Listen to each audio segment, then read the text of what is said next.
The story continues, and thanks to Summer, everyone at the crime scene finally sees the criminal behind the murder. Poor Summer feels exhausted after pushing herself, but once again, because of her efforts, we get a clear look at the person responsible for these murders in this joint. They notice that the victim didn't resist at all, as if he had been asleep the whole time. This leads Renee to believe he was possibly drugged with dream water. Soraya agrees, as it's the only explanation for why Pickaxe didn't even make a sound. His throat was slit, but only enough to draw blood, because Pickaxe had already been dead long before. Suddenly, a police officer reports back, claiming to have found out the murderer's identity. The officer states that the killer's name is Manise, and that he used to be part of the patrol. This officer knows this because he had worked with that killer before. Maines lives in the inner city district, near West Street and the Sheep Pub. Nightingale is pleased with the report. Now that they know who the criminal is, they won't have to waste time searching for him. With that, Nightingale decides to raid his house.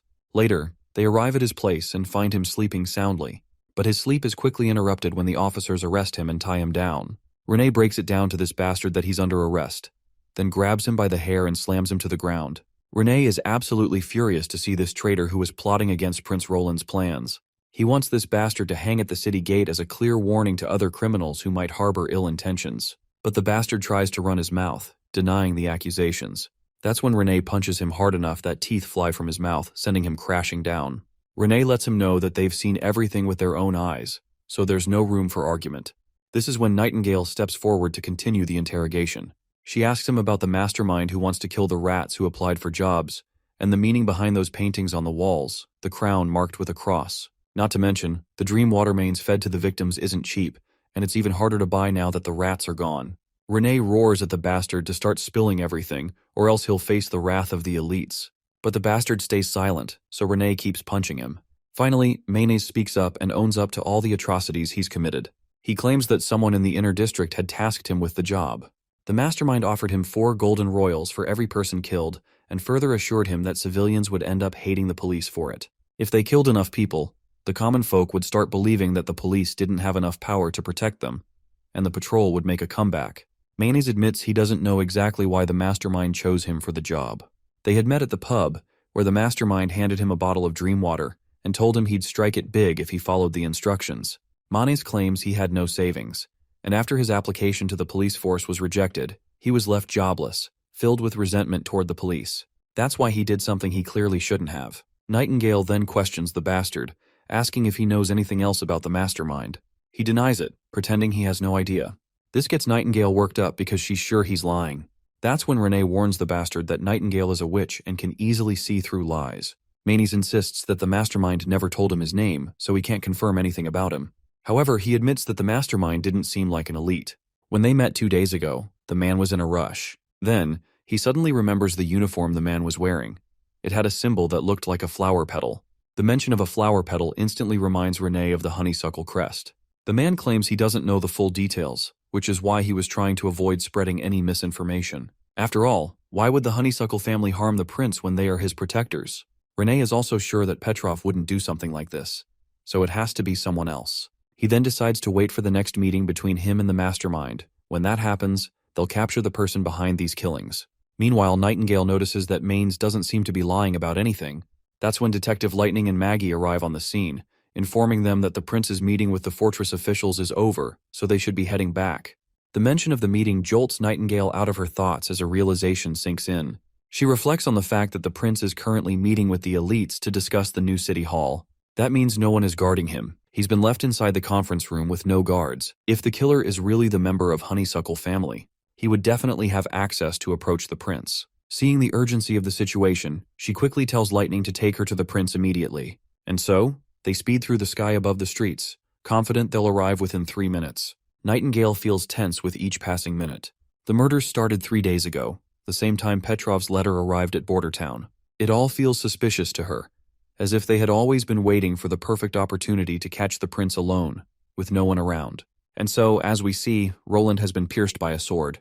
Nightingale rushes to the scene, but when she gets there, she finds a body on the ground. Tears well up in her eyes as she thinks that Roland is dead. She watches as the officers arrive and turn the body over, only to reveal that it's actually the assassin who got screwed instead. He was a guard from the Honeysuckle family. Just then, Prince Roland catches everyone's attention, and without a second thought, Nightingale throws herself into his arms, hugging him tightly. Roland then turns to the panicked crowd in order to calm them down. He instructs everyone to carry on with the lunch and stay inside the castle, as the meeting will continue in the afternoon. A while later, Nightingale fills Prince Roland in on everything. How the serial killer, Manes, was linked to this assassination attempt. She explains that they found out a guard from Honeysuckle was behind the attack, which is why they rushed over immediately. Their plan was to create a diversion, giving the assassin a perfect chance to strike the prince. She's relieved beyond words that he's safe. Roland, however, is visibly disappointed. Petrov, standing nearby, looks equally guilty, admitting that he had no idea something like this would happen. The prince reassures him and tells him to rise, stating that he doesn't like placing blame. However, he does point out that it is Petrov's fault for leaving holes in security and failing to properly vet his personnel. He then orders Petrov to investigate the assassin's identity and origins, and he wants answers as soon as possible. Once Petrov leaves, Roland explains that it was thanks to Sylvie's immediate warning that he was able to escape in time. He also admits that the assassins made a dumb mistake attempting the attack inside the conference hall. Even though no weapons were allowed, the assassin was still a guard, and he managed to hide a dagger in his clothes to bypass the pat-down. Another misstep on his part was carrying a stone of divine judgment. While it was common for guards to wear one while patrolling outside, it made him stand out too much in the room, especially since no elite was allowed to carry a stone. The slight gap in the crowd gave Sylvie just enough time to notice him immediately. With her warning, Roland drew his revolver and flicked the safety off. Though the prince was stabbed, the blade failed to pierce Soraya's special cloth, which saved his life. Wasting no time, Roland fired at nearly point-blank range. Two 12mm bullets tore through the assassin, killing him instantly. The situation was over before it could spiral out of control. But Nightingale still feels uneasy about all of this. If he hadn't managed to flick the safety off in time, or if the revolver had malfunctioned, Roland would have been doomed. Her frustration shifts to Lightning, who had left the prince alone in the first place. Poor Lightning, who only wanted to play detective, nearly bursts into tears as she apologizes over and over. She swears she'll never leave the prince unguarded again. Next time, she'll stay at her post, no matter what. But Nightingale still insists that the prince punish Lightning and Maggie for failing to carry out their assigned duty. If Lightning had been there, she could have picked him up and flown him away. However, Roland doesn't believe strict punishment is necessary. Still, Nightingale keeps pressing the issue. Eventually, the prince gives in and decides on a punishment for Lightning. She will have to complete 3 exercises in math and science after lunch. Of course, this punishment is as brutal as it gets, leaving poor Lightning completely shocked. The aftermath of the shock is so severe that her muscles stop working from sheer disbelief, forcing Sylvie to drag her away. Later, Nightingale starts feeling remorseful that she wasn't there to protect the prince herself. But Roland reassures her that she did everything perfectly. He gives her a different perspective. He points out that the only reason the assassin, Sheo, attempted to kill him in the conference hall was because there was a powerful witch protecting him. Diverting her was the only way for the killer to even have a chance. But Nightingale still doesn't like the fact that the killer almost succeeded in his assassination attempt. Roland, however, doesn't see it that way. He believes failure is failure, and the only reason the assassin failed was because of her. He thanks her for all the effort she has put in, and tells her that he truly appreciates her concern. Finally, Nightingale feels at ease. She smiles, acknowledging his words. The investigation concluded that the assassin, Sheo, was not from the Western region, and used to be one of Duke Ryan's patrol soldiers. But Petrov and Nightingale theorized that this assassination wasn't out of Duke Ryan's revenge. Sheo's residence was locked down because only Summer's replay magic could reveal the truth. He had asked Maggie to bring Miss Spear Passy to the fortress castle. Later, Maggie brought Spear Passy there. After dinner, they followed the Elk Earl to Sheo's house, which was a normal townhouse in the inner district. It had been completely cleaned out, not even a single piece of paper was left behind. The criminal had obviously prepared in advance to destroy all evidence. The prince told Summer that Sheo was usually out during the day, so she only needed to replay what happened at night. He needed to see everything that took place in this room, starting from when Sheo contacted Manise. Every moment was important. Spear Passy then began her mojo, borrowing Maggie's magic and transferring it to Summer so she could hold her magic longer. The prince was sure that with Maggie's extra magic, Summer wouldn't miss a single detail, and Soraya's real-time drawings would keep a record of everything in case they forgot. In the replay, the prince notices a piece of familiar jewelry, and told Soraya to draw it because he had seen it before. It might be something special. After painting it, she shows it to the prince. It turns out to be a jewel, engraved with the Star Tower and spears, which is the crest of the royal court. This leads Nightingale to believe that perhaps Sheo was sent by Timothy. But Prince Roland believes this jewel actually belonged to the king, Wimbledon, his father. Nightingale reminds him that Wimbledon was supposed to have been killed by the first prince, Gerald. However, The prince claims that he has seen this before in his father's office. When he asked about it, his father explained that every jewel represents a brave warrior loyal to the castle. The more jewels there were, the more stable the Wimbledon throne was. This means Shio was probably a sleeper agent appointed to Duke Ryan's side, monitoring the entire western region. Renee then questions why Shio would try to kill him. In response, the prince theorizes that Timothy likely found the list of rings. Once he had a ring that represented Shio, Shio had no choice but to carry out Timothy's order, even if it was meant to assassinate Prince Roland. The crest means everything to them, and they would do anything for it. In the end, Shio throws the crest away and destroys it, because in his eyes, if there is no crest, then there will not be any orders either. Later that night, Nightingale sneaks out of her room and quietly lays beside the prince. She feels guilty coming here, especially since Anna has a relationship with him, but she can't resist anymore. The next day arrives, and Prince Roland wakes up, totally tired. He notices that breakfast is already there, and it seems Nightingale was the one who brought it. Seeing how Nightingale is in an unusually good mood, he asks her out of curiosity, wondering if she had a sweet dream. Well, what she did last night was nothing short of a dream, so she confirms his guess. He then reminds her that she will be accompanying him today. He argues that if Timothy really used the list of rings, there may be sleeper agents elsewhere in the western region, and he can't interrogate everyone himself. Not to mention, some of these sleeper agents should not be wasted on Timothy's orders, as they have higher potential than that. Nightingale is ready to follow him wherever he wants to go. That's when he shares with her that they're heading to the mines and the salt wells, and it's one of the main reasons he came here. Later, they arrive at the mines, where they meet a man named Denver, who acts as their guide. He reveals that many generations have worked around these mines, and the hunters who first discovered them were his ancestors.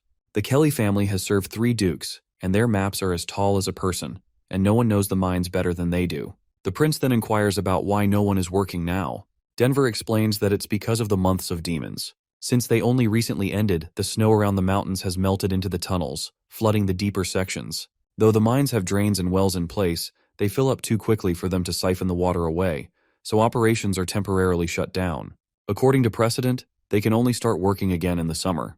The prince is confident that a few steam engines would be enough to siphon the water. Since Denver doesn't seem to know about steam engines, the prince elaborates, explaining that a steam engine is a machine that can keep the mines running all year round. With that settled, the prince decides to proceed further. But before they go deeper inside, Denver stops the prince and presents him with a gift on behalf of the Kelly family. The box contains an exquisite rainbow stone, selected from the purest crystals. Its history stretches back centuries. When the prince opens the box, the brilliance of the object inside shines brightly, leaving him in awe. Then, suddenly, it dawns on him that this crystal seems familiar, something he had seen in his previous world. He remembers that this crystal was called diaspore. When diaspore reaches the quality of a jewel, it becomes incredibly shiny under extreme heat. Its mix of red and green is striking, which explains why people likened it to a rainbow. When diaspore loses its moisture, it transforms into corundum, which can then turn into valuable gems like rubies and sapphires. The prince then questions Denver about the remnants surrounding the stone when they dug it up. He wants to know what they did with the rocks, mud, and everything else they extracted along with it. Denver reveals that they simply piled them up at the foot of the mountain after sorting them out, discarding anything too impure or cracked to be made into jewels. But the prince confidently tells him that this is where they've been mistaken. If he's being honest, what they threw away is actually the real treasure. You see, diaspore is mostly made of aluminum oxide, and since it's a byproduct of bauxite, that means this place is rich in aluminum. The discarded rocks and mud are actually the raw materials for smelting, and aluminum is infinitely useful. Compared to iron, aluminum's low density and anti-corrosive properties make it a vital material in industry and transportation technology. Aluminum is also promising as a weapon material in this world, particularly for large airships. While the prince originally planned to prioritize other iron mines, this tunnel has been an unexpected surprise. So, he decides to adjust his plans and explore this one first. The scene then transitions to Slumber Island, where the ship carrying Princess Tilly and the other witches has finally arrived at the dock. To welcome her, the witches of Slumber Island excitedly rush toward her, jumping into her arms in order to exchange warm hugs, as they had missed her dearly. As Tilly shares warm hugs with her sisters, she has a profound realization. No matter what happens, this will always be her true home, a territory created by witches for witches. Then, a green-haired witch, Camellia, steps forward to greet her. Princess Tilly is glad to see her as well and thanks her for managing the territory in her absence. Camellia assures her that everything has gone smoothly. She believes constructing the slumber spell was definitely a great idea.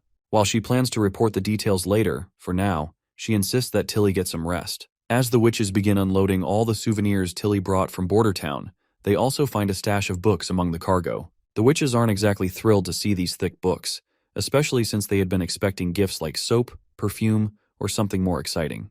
Camellia then turns to Princess Tilly and questions if she intends to teach everyone from these books. To which Princess Tilly responds positively. After all, gathering knowledge and broadening one's horizons is the only way to grow stronger.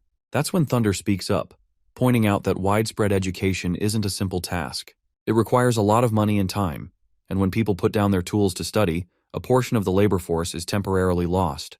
Unlike business, the results aren't immediate. It requires patience and consistency.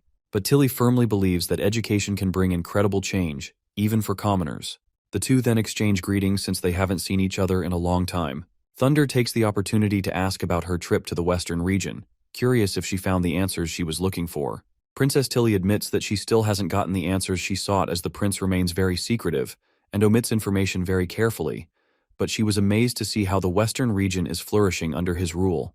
Meanwhile, the witches discover the stuffed toy Roland had gifted to his sister, and they all swoon over how soft it is. Wanting to avoid being bombarded with endless questions from the other witches, Tilly decides she'd rather hear Camellia's report first.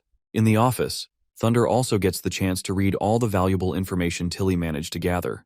It contains everything, from the existence of devils to the revelation that the ruins were actually created by witches. Not only that, but Bordertown also discovered an ancient witch who has been alive for 400 years. The sheer amount of information is overwhelming, and Thunder is forced to admit that Tilly has learned more on this trip than he has in his entire life. Tilly then asks for Thunder's thoughts on the devils, wondering if he finds anything particularly frightening.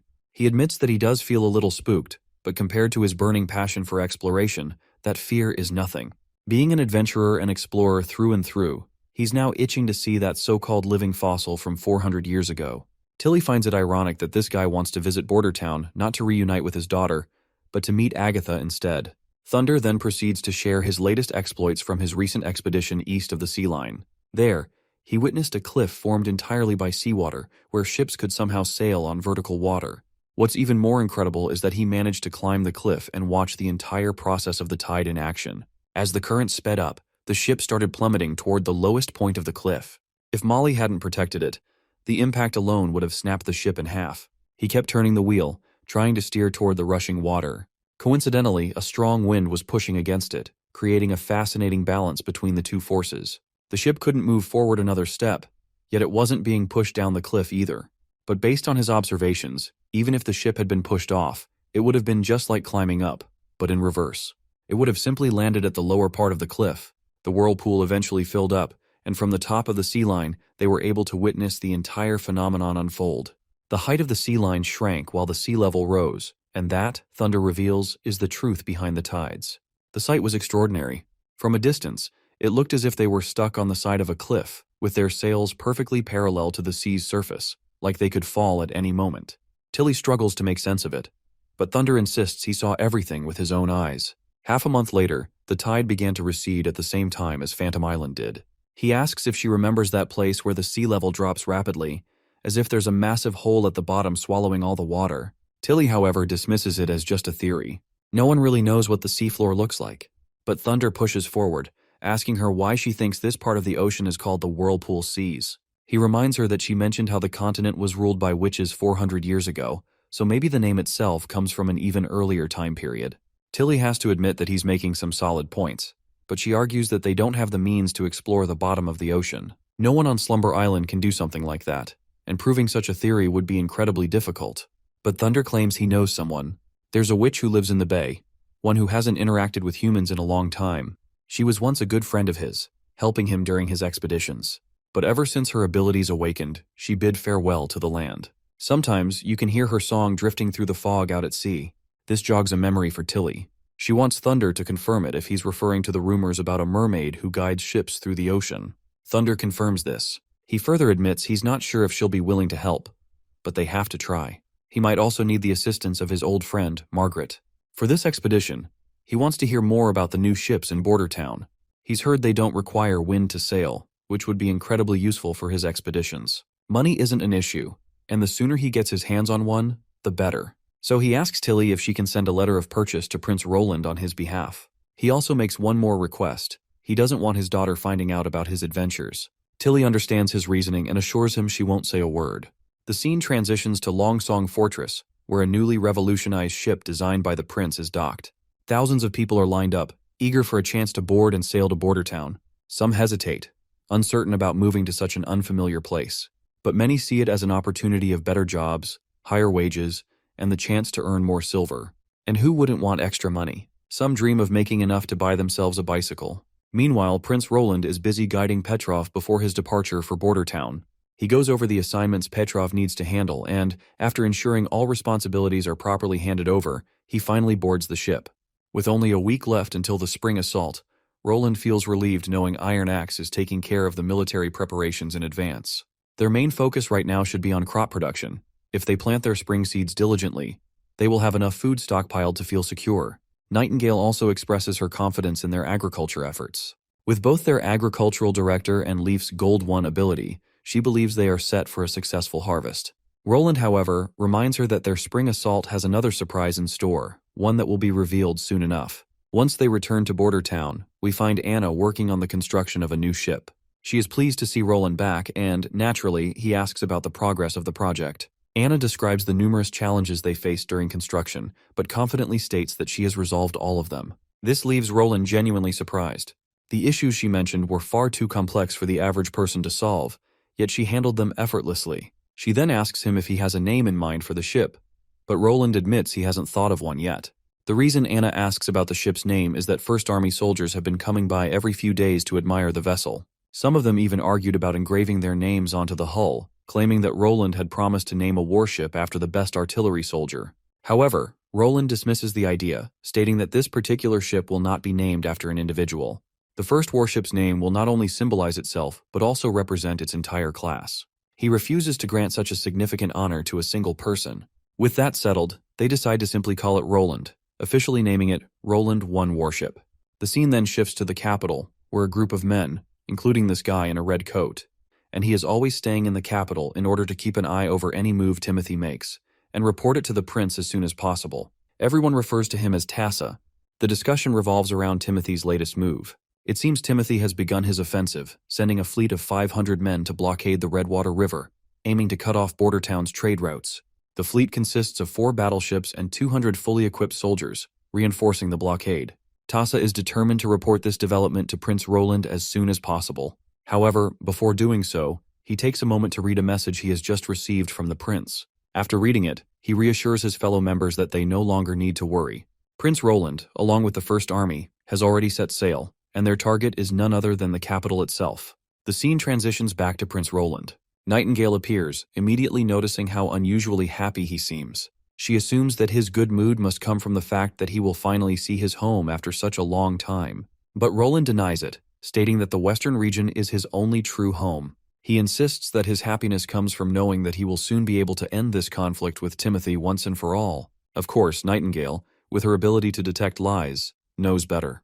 A faint blush creeps onto her face as she calls him out for lying. Exposed, Roland finally admits the real reason for his happiness. He is simply satisfied with the fact that he managed to establish so many warships in just 1 month. Nightingale then shifts the conversation. She sincerely thanks him. She is grateful that he is bringing an end to the conflict and stabilizing Grey Castle. Under his rule, both mortals and witches will finally be able to live in peace. She had always believed in him, but she never expected this day to come so soon. However, Roland reminds her that victory will not come instantly. Even if he defeats Timothy, there will still be remnants of the elite who resist or struggle against his rule. Fully unifying Grey Castle may take years. Hearing this, she quietly worries that she might not live long enough to see that future.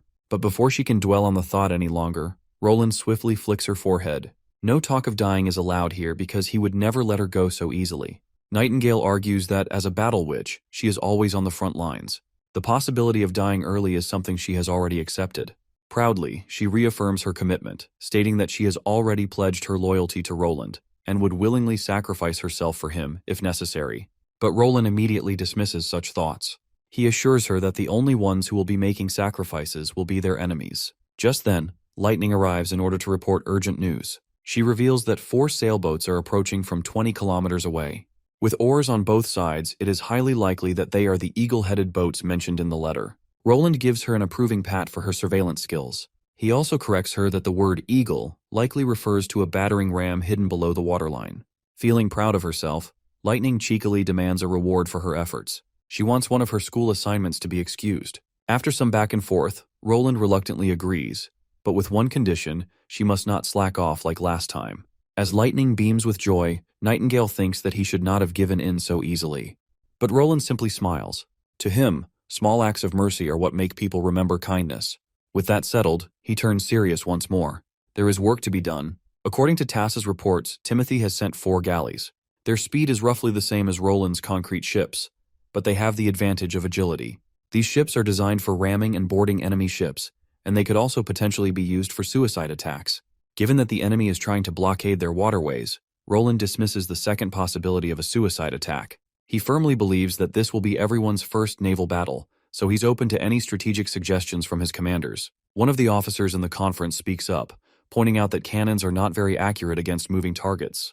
Since both sides will be in constant motion, he recommends opening fire only when they are within 50 meters. He assures that his platoon can sink an enemy ship with each cannonball at that range. Another platoon leader counters this, explaining that cannon fire consumes a lot of ammunition, and only Miss Anna can manufacture it. He suggests waiting for the enemy to make the first move, and when they attempt to board, they can retaliate with heavy machine guns. Prince Roland, carefully weighing both opinions, turns to the captain for his perspective. The captain's response surprises everyone. He proposes a direct collision strategy. The other commanders are taken aback, but the captain elaborates. Our ships are large, fast, and made of steel. A wooden enemy ship would likely collapse from a simple collision or lose its mobility due to heavy damage. It looks like Roland is absolutely loving the idea, and he eventually locks on it. He commands them to sound the horns, ready to implement the daring plan. On the enemy side, Duke Eden and his crew begin to notice a strange black smoke rising on the horizon. At first, they assume it's a fire somewhere along the river, perhaps a merchant ship caught in flames. These idiots just can't make sense of it, especially since they don't understand the concept of engines or the source of such smoke. As they continue to observe, they notice the ships traveling far too quickly for merchant vessels. There are no flags to identify them, which adds to the mystery. The speed at which they're moving along the river, effortlessly defying expectations, only deepens their confusion. Soon enough, the ship Roland 1 comes into full view.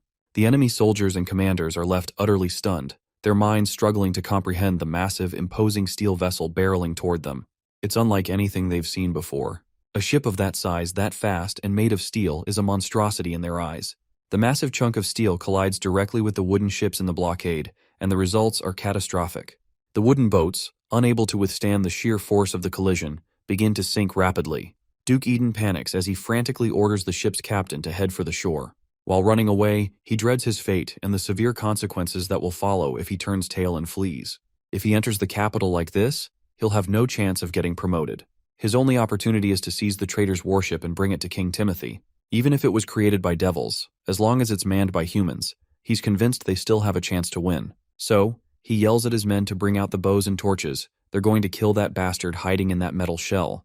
Whoever helps take down Roland and his ship, Eden promises them a gold royal.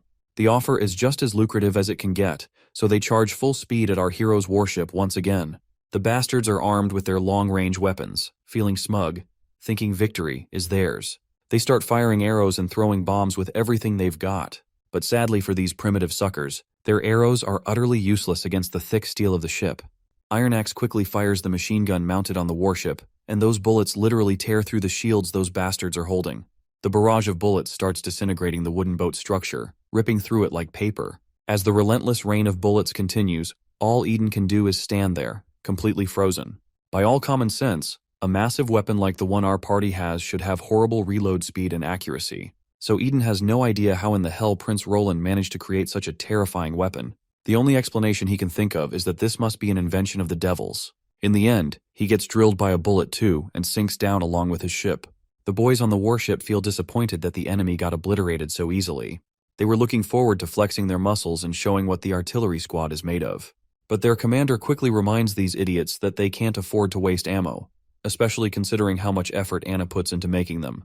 He assures them that everyone will get their time to shine, so they shouldn't feel too salty about it. The boys then start discussing among themselves how amazing it would be if they had a warship named after them. 2 days pass since that successful subjugation, and it looks like their warship is finally nearing the capital.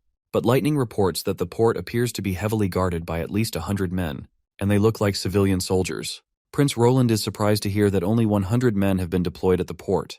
You see, he had predicted that the first battle would happen near the port. To prevent his army from disembarking, soldiers with crossbows and hand cannons might be surrounding them at the riverbank. They could even have catapults ready.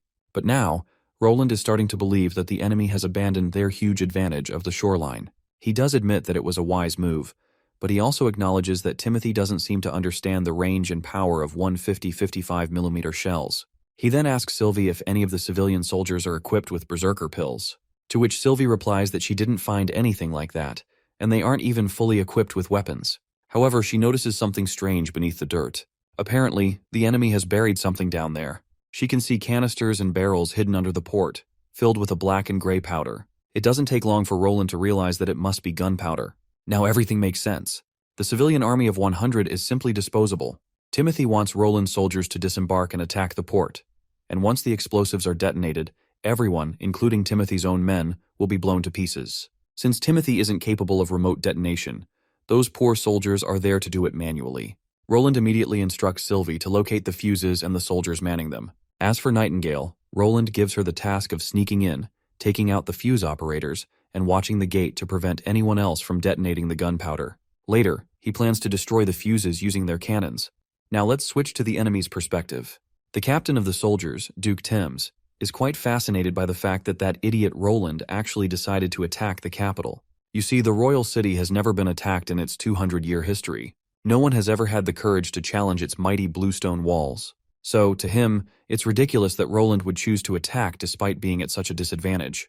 With the enemy almost at the port, he addresses his soldiers. He orders them to relay his commands. He wants the 1st and 2nd Cavalry squads on standby behind the gate, with mercenaries stationed alongside them. The bastard is feeling pretty smug about their plan. They're convinced that Roland's forces won't stand a chance against the surprise they have in store, gunpowder buried beneath the ground, ready to be detonated. But then, as he observes the battlefield, he suddenly notices something odd. Roland's warship is leaving the fleet. Now that he thinks about it, he realizes something strange. Roland's warship doesn't have oars, which makes him wonder how the hell is that ship even sailing.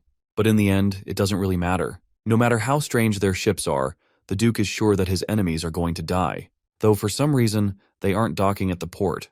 For a moment, these overconfident bastards think that maybe, just maybe, the tiny civilian army managed to scare the shit out of Roland, and he's running for his life.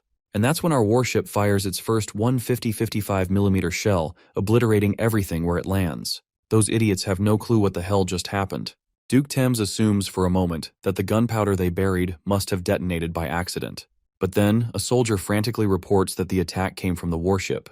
Of course, the Duke gets annoyed. What the soldier is saying is completely bullshit. How the hell could a warship nearly a mile away launch an explosion like this? Before he can even process it, more devastating news arrives. The fuse locations have been destroyed. The bastard starts trembling. This means Timothy's ambush plan has completely tanked. At this point, he's certain that the enemy is going to reach the city walls. And then, another explosion erupts as the gunpowder buried beneath the ground ignites, wiping out all the soldiers standing nearby. They literally have no idea who is detonating the damn thing. And just when they think things couldn't get any worse, another bad report comes in. The main capital gate is in danger. The Duke is completely lost. How is this even possible when the enemy is still miles away? But we can clearly see that it's Roland's artillery who obliterated the gate. The soldiers stationed there are all smoked. At this point, the only thing running through their minds is that the enemy is downright diabolical. Panicking, the Duke quickly orders his soldiers to control the cavalry and not let them scatter. But before they can even react, something appears in the sky. A hot air balloon.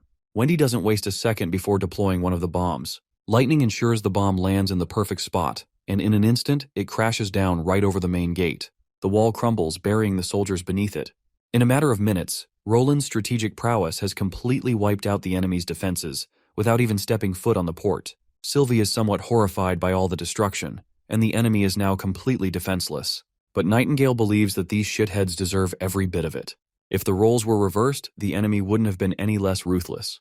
But Prince Roland believes that no matter who wins, war always comes at a price. Right now, though, he has no time to brood over the horrors of war or the virtues of pacifism. This isn't just about survival. It's a battle for power, ideals, and most importantly, a war of eras. When an inferior era is replaced, it never fades quietly. Massive bloodshed is inevitable, and if someone has to suffer, Roland would rather it be his enemies than himself. With that, he orders his soldiers to sound the horns and take the city. Iron Axe and his first army platoon are ready to comply. A while later, the entire city is in shambles. Our soldiers have infiltrated the streets, pushing deeper into enemy territory. Right now, they're facing mindless berserker-pilled soldiers. The platoon commander orders Squad 4 to retreat and instructs Squad 3 to stand by, ready to engage. Suddenly, an enemy soldier lunges forward and kills one of our men on the spot. Turns out, berserker soldiers were waiting in a nearby shack, lying in ambush. They launch a surprise attack, but as soon as our troops start firing, the tables turn fast. One of the soldiers grabs the heavy machine gun, unleashing a relentless barrage of bullets. The mindless bastards drop like flies. Once the massacre ends, the soldiers sweep the area, finishing off the last surviving berserker troops. Let's not forget the balloon, which is also wreaking havoc, dropping one bomb after another. Meanwhile, a soldier rushes into Timothy's chamber, where the so-called king sits slumped on his bed, completely devastated. The soldier reports that the enemy is at the castle gate. They need to escape before it's too late. But it looks like Timothy has already given up. He is lost in thought, remembering how his father ended his life right in this very room. His father had used his own death as a trap to kill Gerald, Timothy's greatest obstacle. That moment had given Timothy the opportunity to climb to the peak of power. In just 1 year, he had cleaned up the eastern and northern regions, exiled his sister, and stood unrivaled. He had believed that unifying Grey Castle was only a matter of time. But in just 3 days, just 3 goddamn days, everything he built has been shredded to pieces. He throws a tantrum, raging that Roland would never have won if he hadn't collaborated with witches and devils. And now, he's furious at the church for failing to eradicate witches from the world. If it weren't for them, Roland wouldn't have had access to these ridiculously powerful weapons. After venting his frustrations, Timothy finally makes his decision. He won't die here. That fool of a brother should be the one to go to hell, not him. He heads for the secret tunnel, his last hope of escape.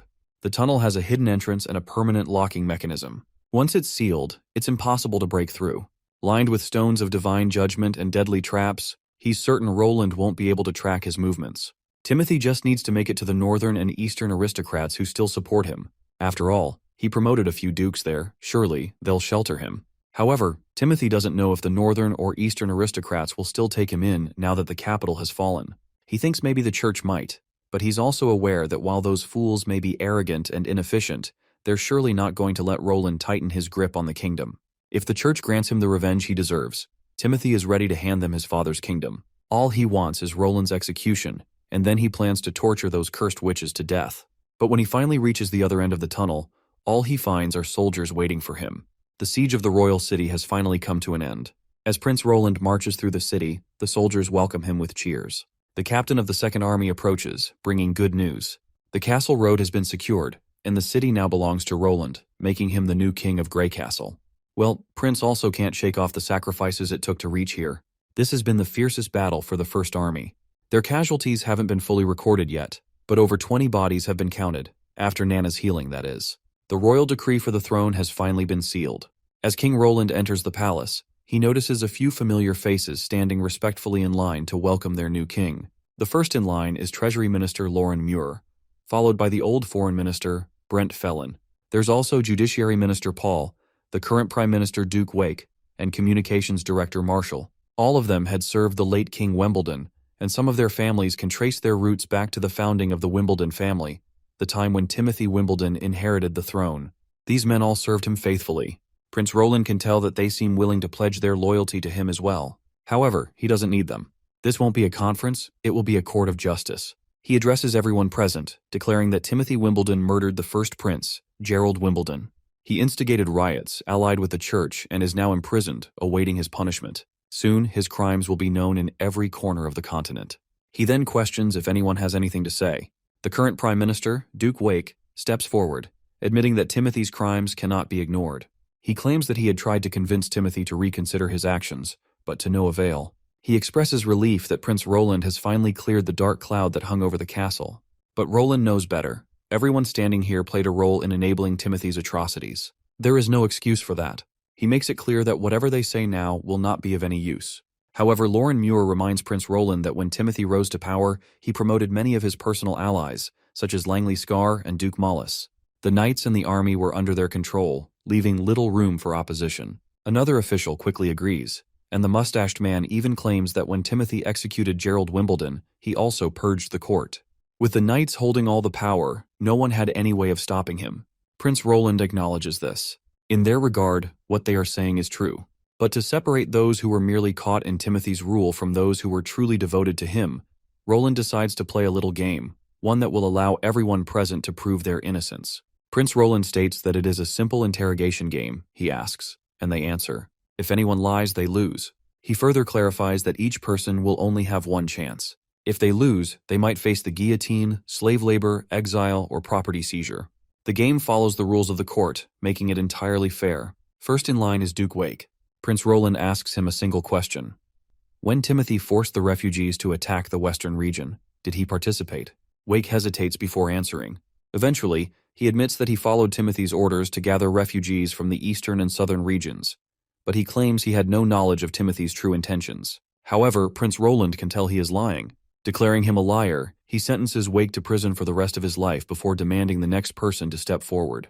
The other officials tense up at the sight of their fellow being condemned so easily. Prince then warns them further. If they think they can outsmart him, they should reconsider. Lying will not help them because he can see through lies effortlessly. His words send a chill through the room, and panic sets in. One by one, the officials begin rattling out every detail of the atrocities they committed, desperate to prove their innocence. After an intense interrogation, the game finally comes to an end. Those who are found guilty are thrown into the dungeon, while the remaining ones are allowed to leave the castle.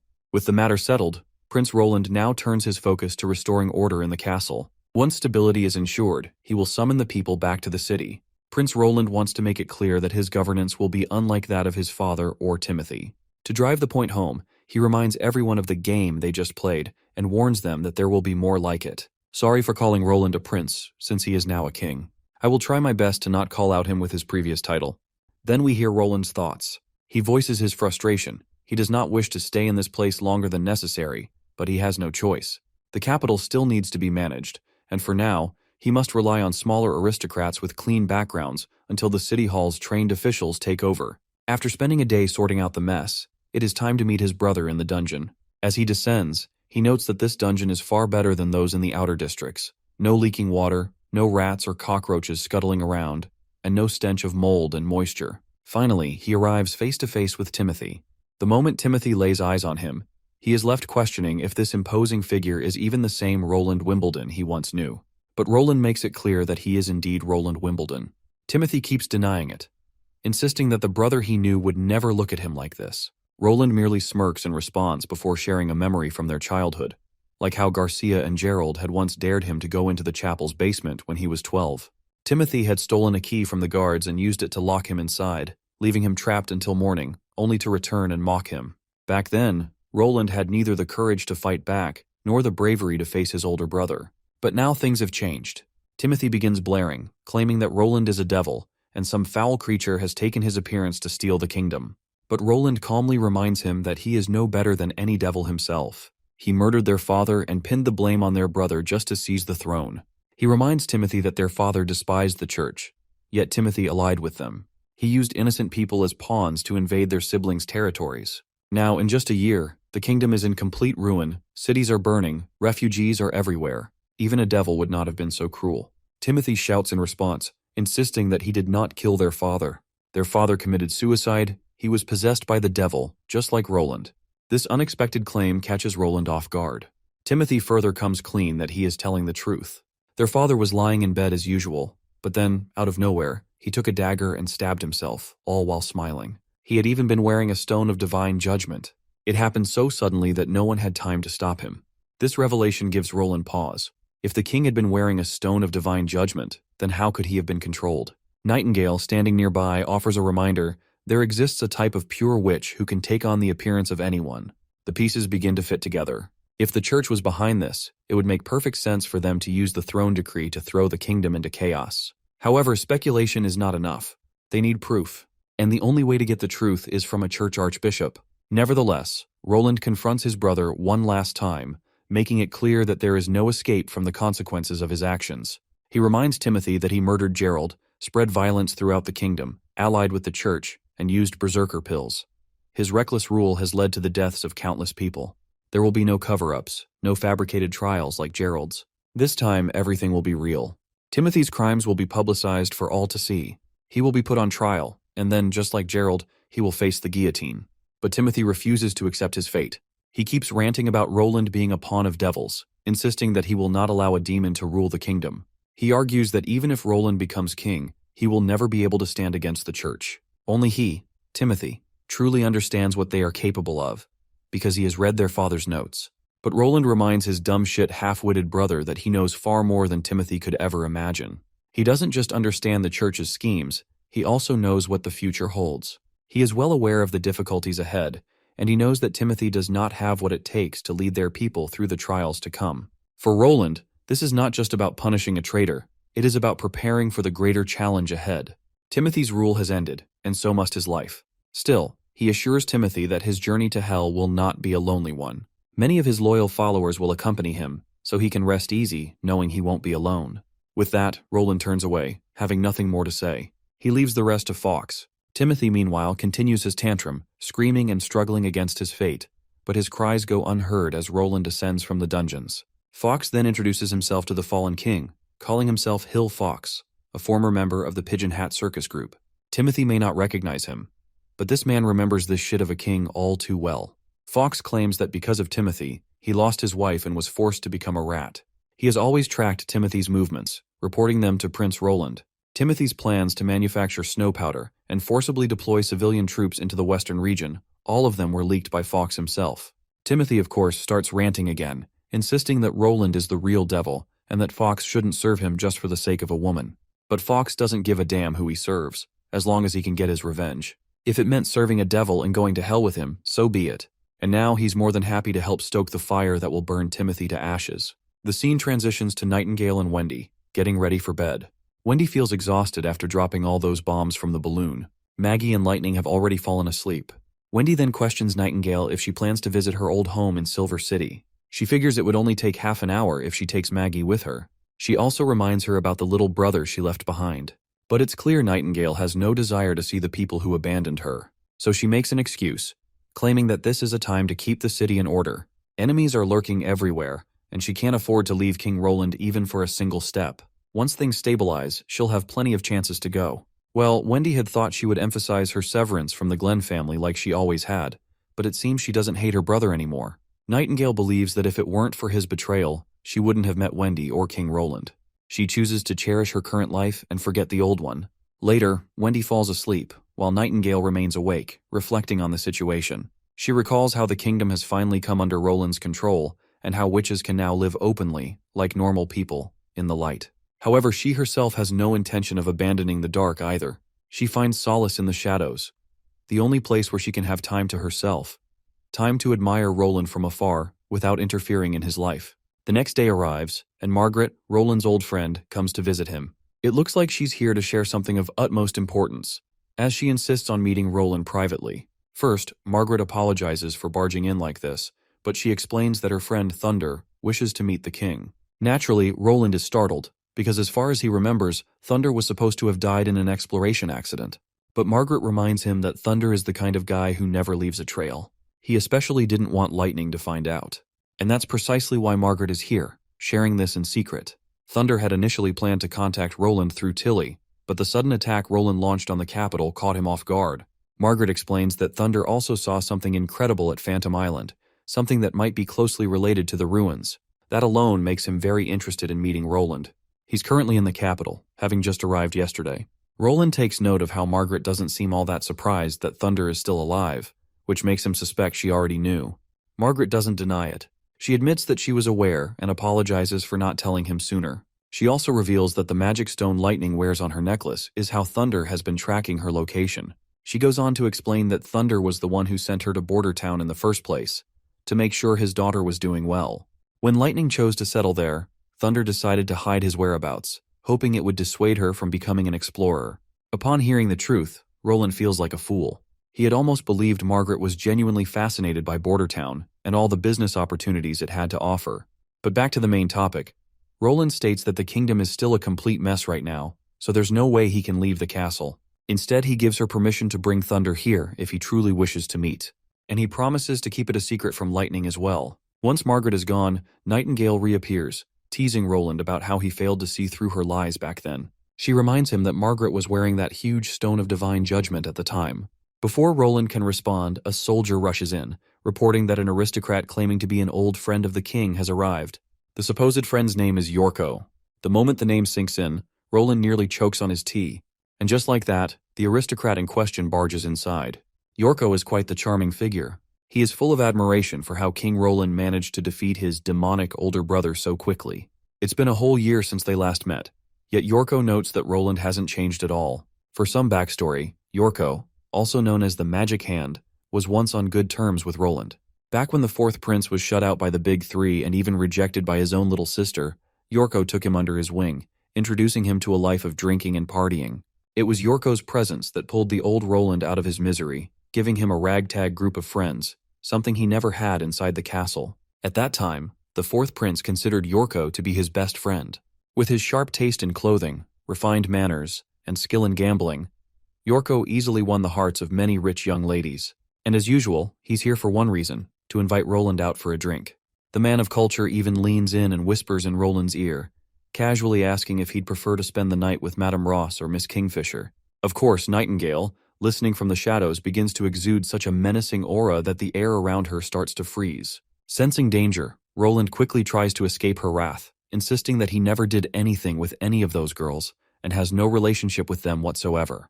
Technically, this isn't a lie, especially since the current Roland never had any romantic entanglements, so Nightingale wouldn't be able to detect anything off. But Yorko, being Yorko, keeps insisting otherwise, making Nightingale grow even more suspicious. Eventually, Yorko lets it slide, deciding to just hang out like old times. He excitedly tells Roland about the new spots that have opened up in the city, places they could go and enjoy themselves. But Roland quickly shuts that idea down, making it clear that he no longer has such worldly desires. They go back and forth for a bit, but Roland firmly reminds him that he's a king now. He can't afford to be as careless as before. Besides, he knows Yorko didn't come all this way just to reminisce about the past. So he wants his old friend to cut to the chase, as there's no need to dance around the real reason he's here. Finally, Yorko comes clean. He wants to work in Roland's government. Roland is caught off guard by this, but Yorko continues, saying he'd like to be one of his ministers. He doesn't need an important role like managing the treasury or judiciary. He'd be fine overseeing the patrol or something, like Knight Ironheart. Roland can hardly believe what he's hearing. If he hands over the patrol guard to Yorko, the capital's reputation might be in ruins. But Yorko seems unusually confident that he can keep all those rats in check. While Roland understands that giving him a governmental position is fine, he still needs to work it out with City Hall and figure out a suitable role for him. He assures Yorko that he'll get a letter soon enough. With that promise made, Yorko leaves. Once Roland is alone, Nightingale reappears, immediately teasing him about Madame Ross and Miss Kingfisher. She wants to know who they were exactly. Roland tries to brush it off casually, explaining that they were just two women he met once. He wasn't familiar with them and didn't even know their real names. That's just how it is with aristocrats. Everyone wears a false mask, putting on a show, and once they part ways, no one bothers to remember anything. Nightingale continues her interrogation, but eventually, Roland manages to convince her to drop it. Now that he's free from Nightingale's scrutiny, it's finally time for him to meet the legendary adventurer, Thunder. When Thunder appears before Roland, he pulls back his hood and greets the prince with proper manners. Roland thanks him for helping Tilly after she moved to Sleeping Island. Thunder assures him that it was no problem at all, as she provided great support during his expedition. In fact, if it weren't for the witches, Phantom Island would have been the limit of his team's range. He then asks if Tilly mentioned the sea line to Roland in her letters. But Roland has no idea what that is. Seeing his confusion, Thunder proceeds to explain everything about the sea line and his recent exploits. After explaining his situation, Thunder expresses his desire to purchase a ship capable of sailing against the wind and currents. Money is not an issue, and he's willing to pay any price Roland asks. Roland accepts the request, stating that money isn't important to him either. He assures Thunder that he'll calculate the price fairly and build the ship using the best technology available. He promises that the ship will go far beyond his own sphere of influence, and he genuinely wants to support Thunder in this endeavor. Exploring the unknown could change the fate of humanity, so he'll fully back Thunder's expeditions, on the condition that Thunder reports any new discoveries to him immediately. Thunder acknowledges this and promises to do as instructed. After their conversation, Roland reflects on everything Thunder revealed about the sea line. Seawater that defies gravity, flowing upwards like a wall, and a ship traveling vertically while everything appears level as usual. If this wasn't coming from the most famous explorer in the world, Roland wouldn't have believed a word of it. This suggests that something is interfering with gravity, creating a unique magnetic field. But since the true nature of gravity itself isn't fully understood, he can't reach any conclusions just yet, as it might even be related to magic. Nightingale reappears after quietly smuggling thunder out of the castle. Noticing Roland's contemplative mood, she questions him about it. Instead of answering directly, he asks her an odd question. Does she know what elves are? They're mythical humanoid creatures with pointy ears, known for living in forests, elegant, agile, and immortal. Well, Nightingale admits that she's never even heard of elves. In response, Roland explains that he's seen them in storybooks. They are fictional creatures that were once spread across the continent but were eventually pushed deeper into the forests by humans, to the point of extinction. They were intelligent, but their numbers were far smaller than those of humans. The elves never stood a chance against the overwhelming human armies. Forced to retreat into barren lands, their civilization began to decline, and eventually, humans surpassed them in technology. In the end, the elves were completely subjugated, enslaved, with no way to fight back. Right now, Roland warns, humanity is in the same position as the elves once were. The technology humans currently possess is primitive. They are confined to a corner of the continent, knowing almost nothing about the outside world. He fears that if humanity doesn't broaden its vision, if people don't seek to understand the world around them, they will eventually be overpowered, just like the elves. The two divine wars have already cost nearly 1,000 years of progress, and he can only hope there's still time to change the course of history. The scene transitions to Border Town, where Sister Soraya is using her paint magic to help the neighbors. After finishing up, she hops onto her bicycle and makes her way toward the castle. Upon arriving, she finds her fellow sisters already gathered, prepared for their afternoon tea party. As they sit down to eat, Soraya begins to doze off in the middle of the meal. She quickly snaps back to attention when Sister Scroll calls for everyone's focus. Today's class has been cancelled. Instead, they will be testing Echo's abilities. Sister Echo steps forward, standing above the rest, ready to begin her song. The moment her voice fills the air, a shift takes place. Out of nowhere, the entire group finds themselves enveloped in a warm, cozy hot spring. The sensation is so soothing that all the witches are completely entranced, basking in pure bliss.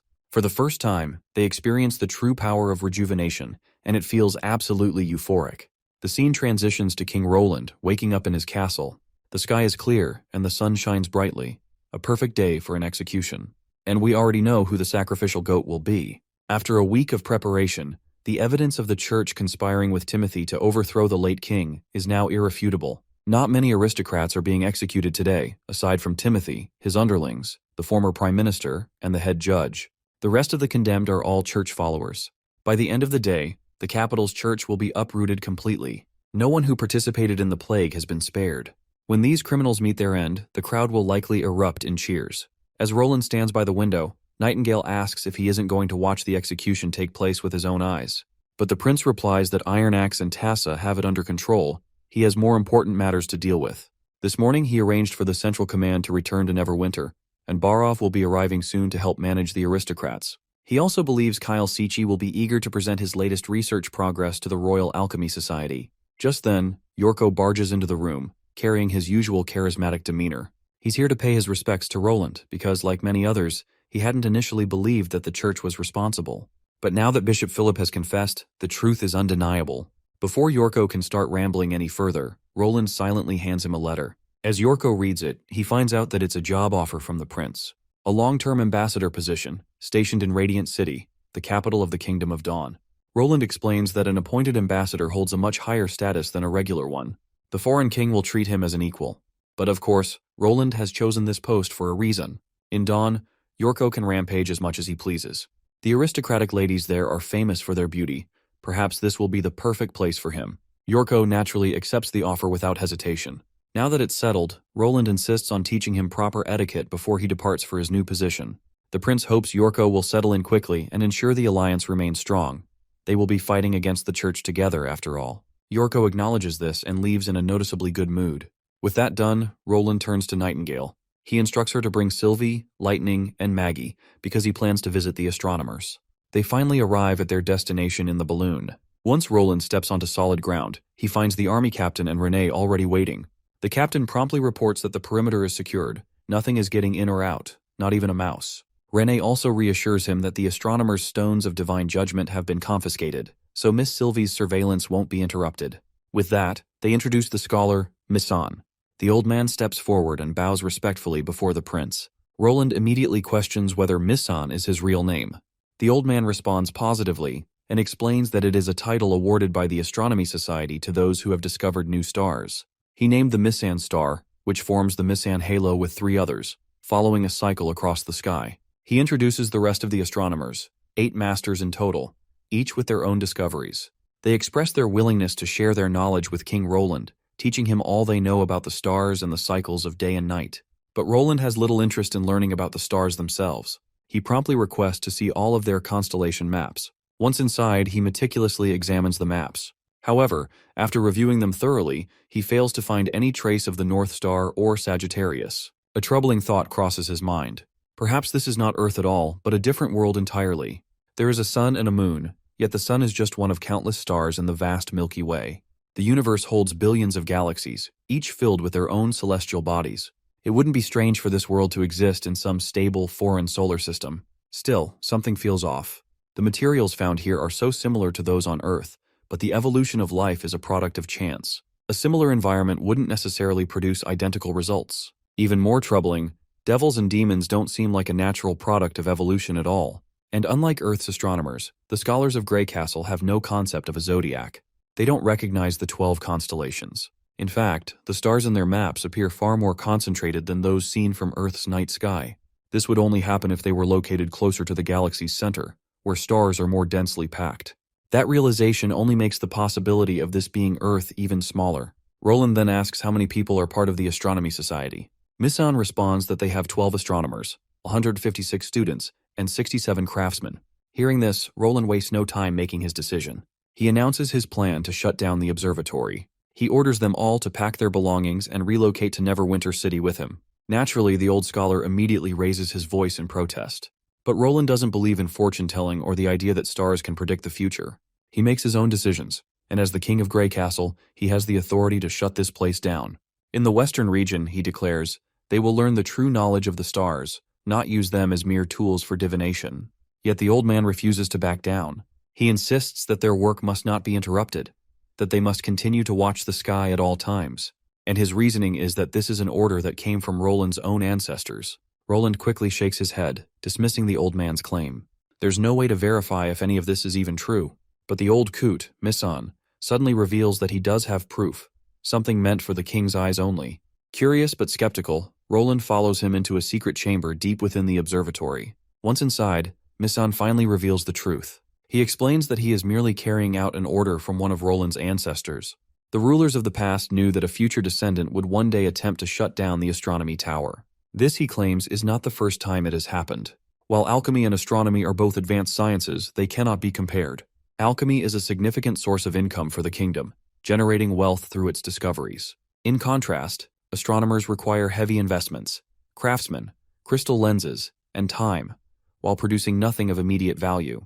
To prevent future rulers from dismantling the astronomy tower for the sake of saving money, the ancestors established an unbreakable rule. This rule was engraved onto a golden brick, ensuring its preservation across generations.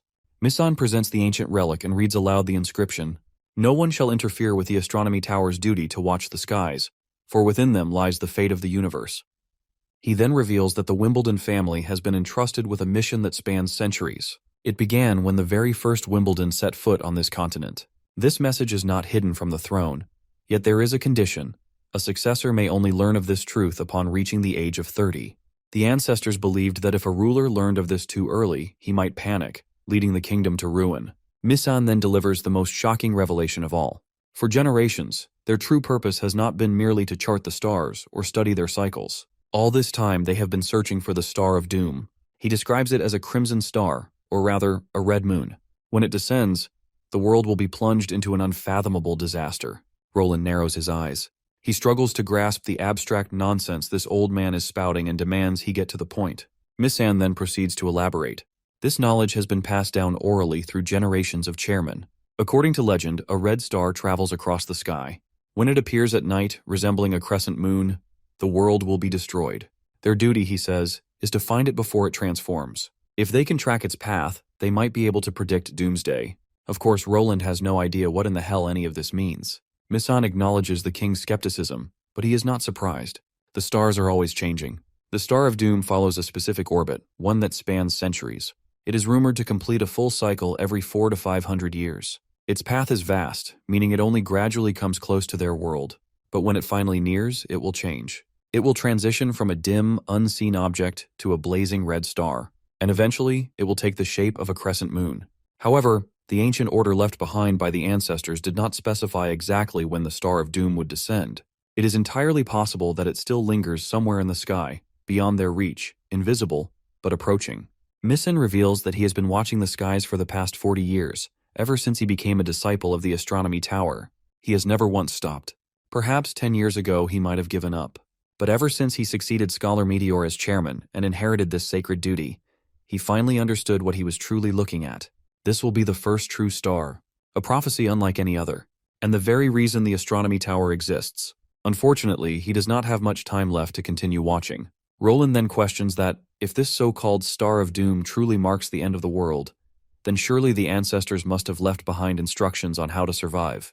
Well, it looks like Misen has no answers for this daunting question. He cannot offer Roland an answer. He can do nothing but gaze upon the sky on the king's behalf. It is the king's duty to lead his people and ensure their survival. Should the earth rupture or the sky rain fire, as long as they can predict it, humanity will have a chance. Thus, he pleads with Roland not to shut down the astronomy tower. Roland considers his words. He understands the old man's concerns. For now, he decides to leave it at that. The astronomy tower will remain standing. He will send them better stargazing equipment and teach them the true knowledge of the stars. And as for when the red moon descends, Roland assures the old man that it will not be the end of the world. No matter what catastrophe awaits, he will ensure humanity survives. With that, King Roland departs, boarding his balloon and leaving the tower behind.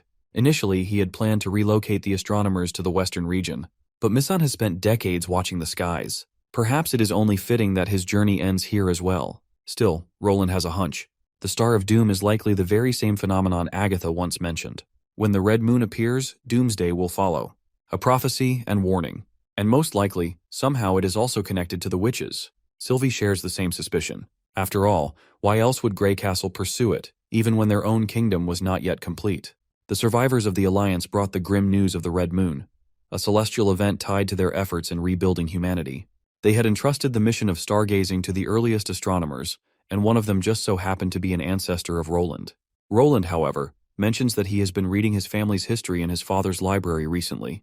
To his surprise, there was no mention of any astronomers or the astronomy tower. His first ancestor, Mond Wimbledon, and the first king, Talak Wimbledon, were both recorded in his family's lineage, but nothing about the construction of the astronomy tower. It seems someone erased that part of history entirely. Nightingale is now also invested in the story, and is curious to know who could have done such a thing. Roland, in deep thought, replies that it wasn't an accident. If someone had gone to the lengths of engraving such an order on a gold brick, they would have documented it elsewhere too. If it was an intentional act of hiding the truth, there is no reason for leaving traces of the astronomy tower's existence at all. Every successor was meant to know the true purpose of the tower. There's a mystery surrounding the Wimbledon family from 400 years ago, and Roland is determined to uncover it. The scene shifts to the office of Duke Carlin, where one of his workers delivers unexpected news. Roland's army breached the capital walls in a single day. King Timothy, unable to escape, is now trapped inside. Duke Carlin is baffled by this report, while the worker continues, detailing the power of Roland's weapons. Their rate of fire is devastating, and they are almost unstoppable. Even Timothy's berserker army, known for their ferocity, couldn't stand against the onslaught. The weapons tore through them, leaving crippling injuries or death in their wake. Carlin slumps over his chair in despair. He can see everything falling apart. Just a week ago, he received King Timothy's orders to become the newly appointed Duke of the Northern Region, and Carlin accepted. His family had already allied with Timothy to support him. There's no doubt that his actions will be seen as an act of rebellion by Roland Wimbledon, and his prosperous days will be over. Just then, a beautiful lady clad in white comes into view, asking her father about the cause of his distress. The poor guy is in tears as he jumps toward his daughter, Iris, revealing that the Candle family is facing a great disaster. They pledged loyalty to Timothy, who just lost to Roland. Iris remains nonchalant, not surprised at all. She already knew this would happen, which is exactly why she refused to marry Timothy in the first place. Her father is shocked. How did she even predict Timothy's downfall? To this, Iris simply states that Timothy was never fit to be king. Carlin then asks her who she wants to marry. He's really curious to know who she thinks is better than Timothy. Iris, however, decides to put the marriage talk aside and focus on the real issue. First, she wants her father to order his soldiers to return, all those who left for Grey Castle. Carlin insists that this is impossible since they've already been gone for 4 days. But his cunning daughter has a plan. She suggests sending some men to Valleytown first. They'll get there by tonight if they leave now. From there, they can take a boat to the capital, arriving a day earlier than the soldiers. No matter which route the soldiers take, they'll have to pass through the North Gate. That way, they can intercept them on the outskirts of the capital. Carlin is absolutely blown away by his daughter's quick-witted thinking. He hadn't even considered this plan himself. Without wasting time, he quickly orders his butler to follow her instructions. Once the butler leaves, Iris turns to her father and asks if Night City's walls will be able to stop Roland. Well, given the kind of weaponry Roland has, it sounds nearly impossible to him. She then reminds him that even if they manage to pull back their soldiers, it won't change the fact that they are still enemies in Roland's eyes. They serve Timothy, and that won't be forgotten. Even if Roland doesn't come for them now, he will in the future. To save the family, she believes they need to take bolder action. Carlin quickly catches on to what she's suggesting. But even if they pledge loyalty to Roland, how can they be sure he'll trust them? In response, it is then she declares that she will accomplish this task through sheer goodwill. The scene then transitions to Duke Candle hosting a grand party. All the major nobles from the neighboring regions have gathered, discussing the future of the northern lands now that Roland Wimbledon has successfully captured Greycastle. Their endless yapping is pointless. They all secretly harbor ill intentions toward Roland. The loudest of them, the one speaking the most boldly against Roland, suddenly finds himself pierced by Iris's sword. His life ends in an instant. Panic spreads through the room. Within minutes, Carlin's daughter and his soldiers seize control of everything. One defiant duke still insists on fighting. Iris takes him on in a duel, and before long, she defeats him miserably. With the room under his command, Carlin finally speaks. He gives the nobles a choice: either join the corpses on the floor, or swear loyalty to the new king, Roland Wimbledon. Without a second doubt, everyone surrenders. Later we find Carlin with his daughter. Carlin questions her if Roland will accept this. Iris claims she's not sure if what they did will work out, but at least they've made their intentions clear. The fourth prince holds the power to determine the fate of the northern region. He may decide to appoint his own people to manage the land. She then instructs her father not to loosen up. He still needs to follow up and seize the two lords' territories by tomorrow morning. Roland's impression of the Candle family will determine how this plays out. Iris decides to take the heads of those two lords they just killed to the capital and requests her father to appoint her as his ambassador. The scene transitions to the capital, where the old man Baroff and Kyle Sichi have arrived after a long, mundane journey. Baroff is literally in tears, thinking about how Prince Roland destroyed Timothy just as Roland had intended. The operation went as smoothly as it possibly could. But Baroff is shocked when he learns that the prince has not started preparations for the coronation, which he believes should be done as soon as possible. However, Roland claims he doesn't have time for that right now. A proper coronation requires months of preparation. Crafting the golden crown, the jeweled staff, inviting the church and the other three kingdoms. An unimportant coronation would only slow down the second half of his spring assault. Roland then reveals that his ambassador to the Kingdom of Dawn will soon depart. He'll make sure to ask him to carry this message along as well, and it won't be too late to start on the coronation matter once the Kingdom of Dawn confirms things.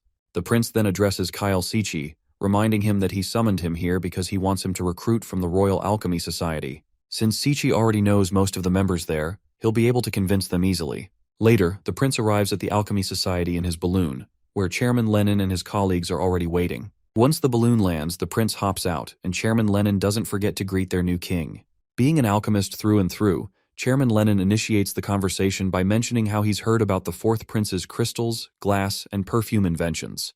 To this, the prince acknowledges the praise and reveals that the sales of these items even reach as far as the Bay Islands, providing the western region with a rich source of income. That's why he built an alchemy workshop in a border town. Chairman Lenin is sure that it must have been a difficult task to build the workshop, considering the huge investments needed, especially since the border town was a place struggling with poverty. The prince acknowledges this and admits that the workshop currently produces many goods, including glass and perfume. Naturally, he's curious as to what the Alchemy Society spends so much money on. Roland then introduces his chief alchemist, Kyle Sichi, and shares that Sichi will inspect the products of their alchemy. He mentions that he wants to shut down the workshop if it hasn't produced anything new in the past few years. Upon hearing this, Chairman Lenin is rattled to his core. He quickly expresses that the prince's suggestion isn't a good idea. He also believes Roland doesn't fully understand alchemy, as it's vast and complex, with each formula resulting in different outcomes. But Kyle Sichi steps up to shut down these amateurs. He apologizes to King Roland on behalf of the loudmouthed fools who've barely skimmed the surface of the wide world of alchemy. Kyle is more than ready to prove that their formulas are antiquated and outdated. and he's willing to show whether the results are useful or not. The tension builds between the two alchemists, with Chairman Lennon gritting his teeth at Kyle Siechi's boldness. They enter the lab, where Kyle Siechi is ready to prove how lacking these amateurs are in their experiments and knowledge. At first, Kyle's method doesn't sit well with them. The others believe they've seen it before since it's already recorded in alchemy's history books. So Kyle decides to show them something more extraordinary. With a bit of alchemy mumbo-jumbo, he literally produces gold from regular stones, leaving the bald-headed chairman absolutely bewildered. The chairman is skeptical. He's sure that if Kyle Siechi had truly created real gold, he would have bought up the entire Grey Castle by now. He's convinced that what Kyle just produced is simply copper.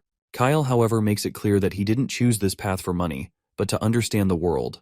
And as for the authenticity of his experiment, he's ready to prove whether it's copper or gold. So, they begin the next experiment to confirm whether Kyle's creation is indeed gold. Meanwhile, Chairman Lennon has a sense of familiarity about Kyle Siechi. It finally hits him that this man is the same person he rejected a long time ago. Kyle eventually proves the authenticity of the gold, and the others standing there confirm that it is indeed real gold. After driving his point home, Kyle once again invites them to come to the border town with him. He promises to teach them everything he knows, including every possible alchemy formula and the secrets behind the creation of everything. Later, we see Roland and Kyle together. It looks like Kyle is already ready to depart for the border town without wasting a single day. Kyle doesn't want to develop any feelings here, and there's still a lot of work to be done at the lab and chemical factories. And if they want the gunpowder production line to continue functioning normally, he'll have to return to Neverwinter City. For clarity, Neverwinter City is the new name for the border town. Sometimes I forget and say border town, so don't be confused.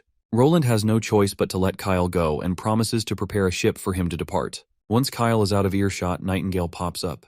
Seeing the unusual happiness on Roland's face, she questions him about it. She teases him, asking if he's perhaps excited just thinking about Miss Kingfisher and Madame Rose. The prince reminds her that the source of his happiness is actually the fact that Director Siechi's chemistry demonstration was extremely successful. There are 320 alchemists and apprentices willing to go to the western region. Most of them are already experienced, so they just need a little training, making them incredibly valuable resources gained from taking the capital.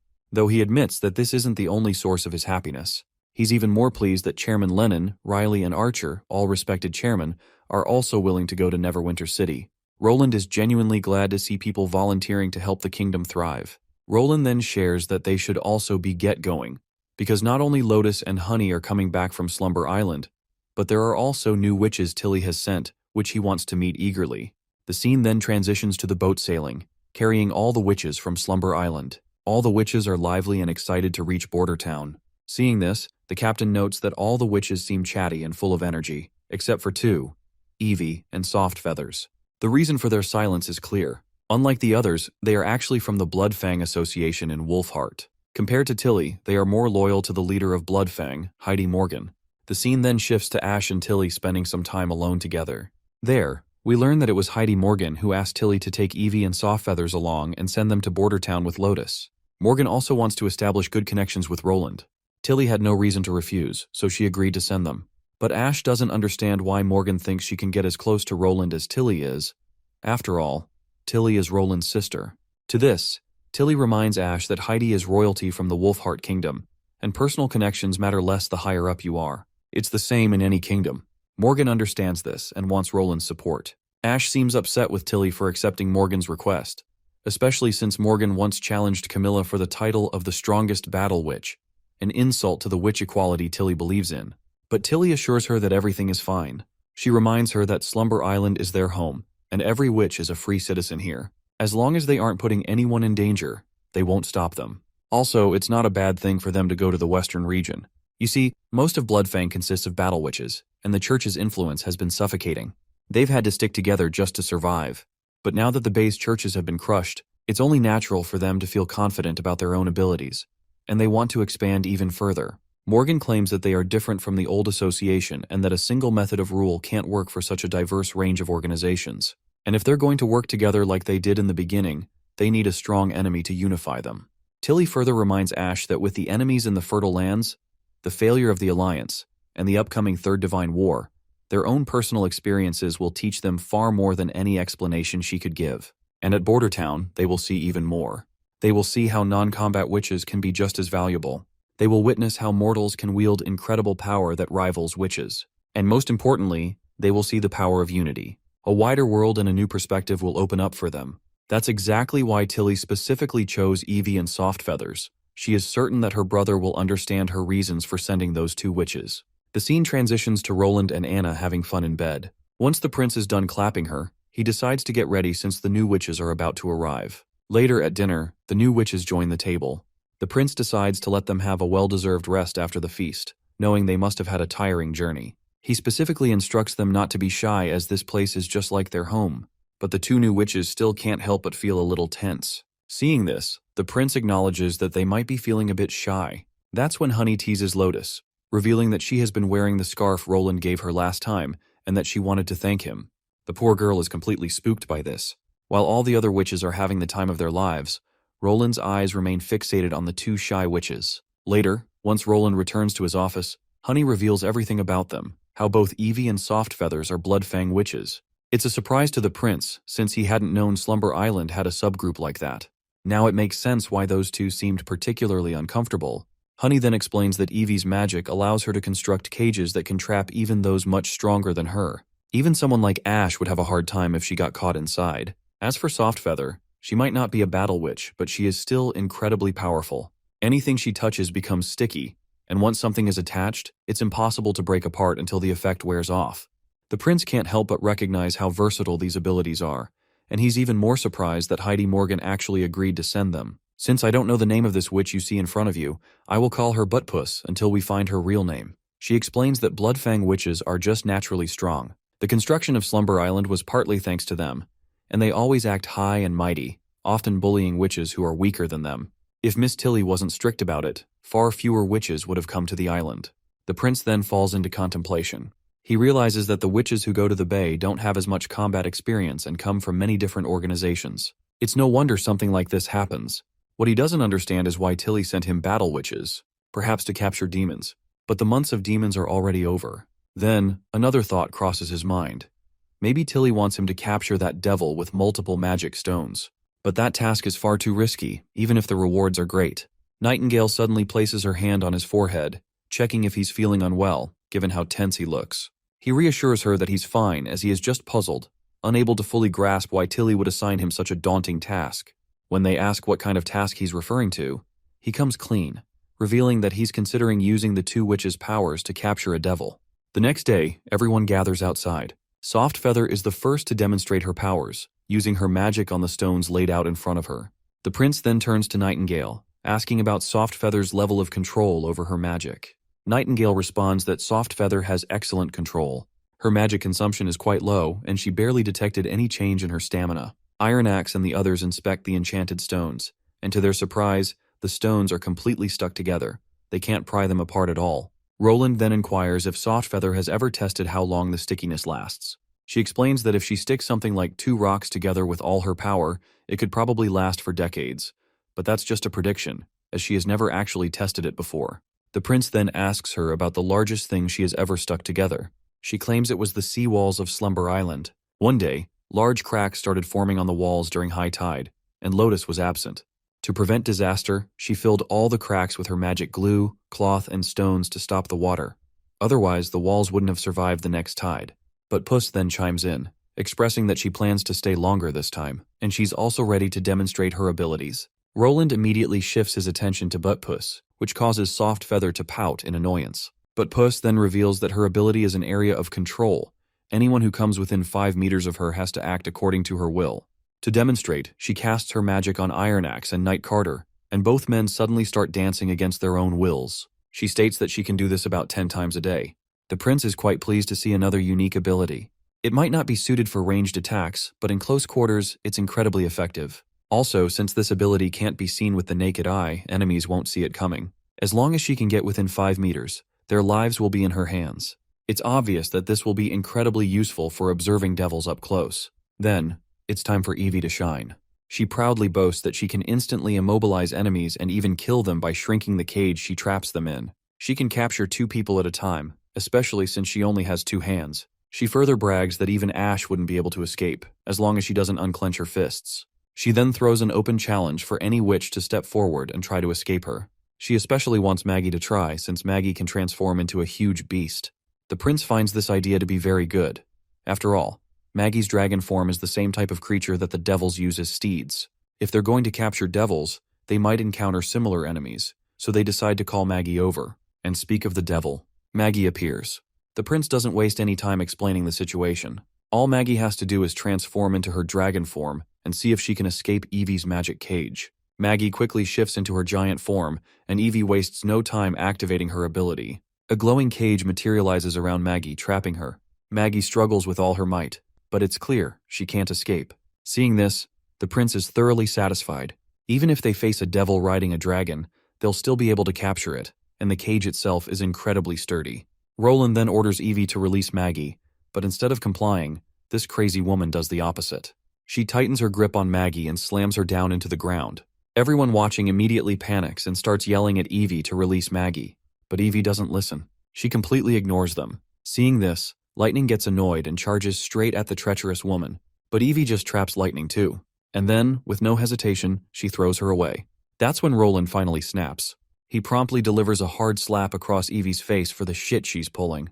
That slap is enough to snap Eevee out of whatever twisted mindset she was in, and she quickly apologizes. Apparently, she was just trying to gauge the other witch's powers. She believes that people are capable of surpassing their limits when facing danger, and she just wanted to make the test results more accurate. But from what she's seen, even an evolved non-battle witch can't compete, which makes their so-called ascension completely useless. Prince, on the other hand, is totally not vibing with this lady. He can't figure out what kind of messed up upbringing she must have had that makes her think hurting others is completely normal. Roland then turns to Maggie and asks her about her well-being. Wendy sadly admits that while she's not severely injured, she ended up with some bruises. Roland gets even more ticked off hearing this, and sternly orders Eevee to apologize to her. Eevee doesn't respond immediately, but eventually she offers an apology to Roland. However, the prince reminds her that he doesn't want her apology to him. He wants her apology to Maggie. Hearing this, Eevee looks rattled, as if Roland had asked her for something blasphemous. All she does in response is click her tongue. Seeing her messed up attitude, Roland realizes that the situation on Slumber Island is worse than he thought. Most importantly, he sees that she doesn't believe she did anything wrong. He can think of countless ways to punish her, but none of them will change her twisted views, so it's pointless. Instead, Roland tries to mess with her psychologically. He reminds her that just because she thinks she's strong doesn't mean it's her right to hurt those weaker than her. In reality, she's the weak one. Roland reminds her that support witches are more important than battle witches, and in a fight, support witches are the heart of survival. Her idea that the opposite is true is both pitiful and laughable. She won't win if she relies on her abilities alone. Eevee just feels annoyed and believes that no support witch is capable enough to defeat her. But Roland makes it clear that most of the Witch Union members could do it easily, even if they've never used their abilities in combat. Yet Eevee sticks to her guns, making it clear that she believes no one can defeat her. At this point, Roland decides to organize a serious fight between her and Maggie, hoping Maggie will show her that Eevee has no privilege over any witch. Of course, this arrogant Eevee just dismisses Maggie as a dumb pigeon. Roland makes it clear that the duel will take place tomorrow, and he wants Eevee to learn that she's not as strong as she thinks she is. The next day, an extravagant breakfast is laid out in front of Eevee. She had expected them to starve her so Maggie would have an upper hand, but it seems like they want her to fight fair and square. This also shows how much Roland trusts Maggie. Softfeather then reminds her that Madame Heidi Morgan had clearly told them to simply observe the situation, and they've only attracted unwanted attention by making a scene. But the arrogant Eevee reminds her friend how Madame Heidi would say that battle witches who conquer territories and wield power for their ruler are more important. As for the king here, she finds him strange. It's like he actually sees all witches as equals. She also doesn't like the fact that someone like Maggie, who can barely finish her sentences, is loved by everyone, including the king. Eevee also believes that Maggie is a traitor who left Slumber Island and joined these witches. She wants to show the king her true strength so that he will acknowledge her and hold her in high regard, since she is a battle witch. She wants to show him that the gap between battle and support witches can't be closed, no matter how much evolution occurs. Now, let's switch to Maggie and Lightning. Lightning is totally fired up and wants Maggie to beat the crap out of Eevee. While Maggie doesn't want to hurt her fellow witch, Lightning reminds her that if she lets Eevee go this time, she won't take Maggie exploring anymore, because cowards can't become explorers. This is when Nightingale yells at Lightning for calling Maggie a coward.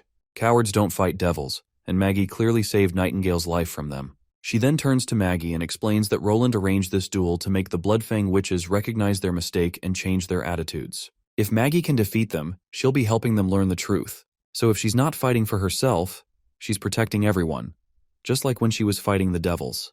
Maggie relaxes a little and acknowledges what her senior is saying. She even breaks into a happy smile because Roland promised her unlimited ice cream and peppered steak for a week if she wins. Just another reason for her to give it her all.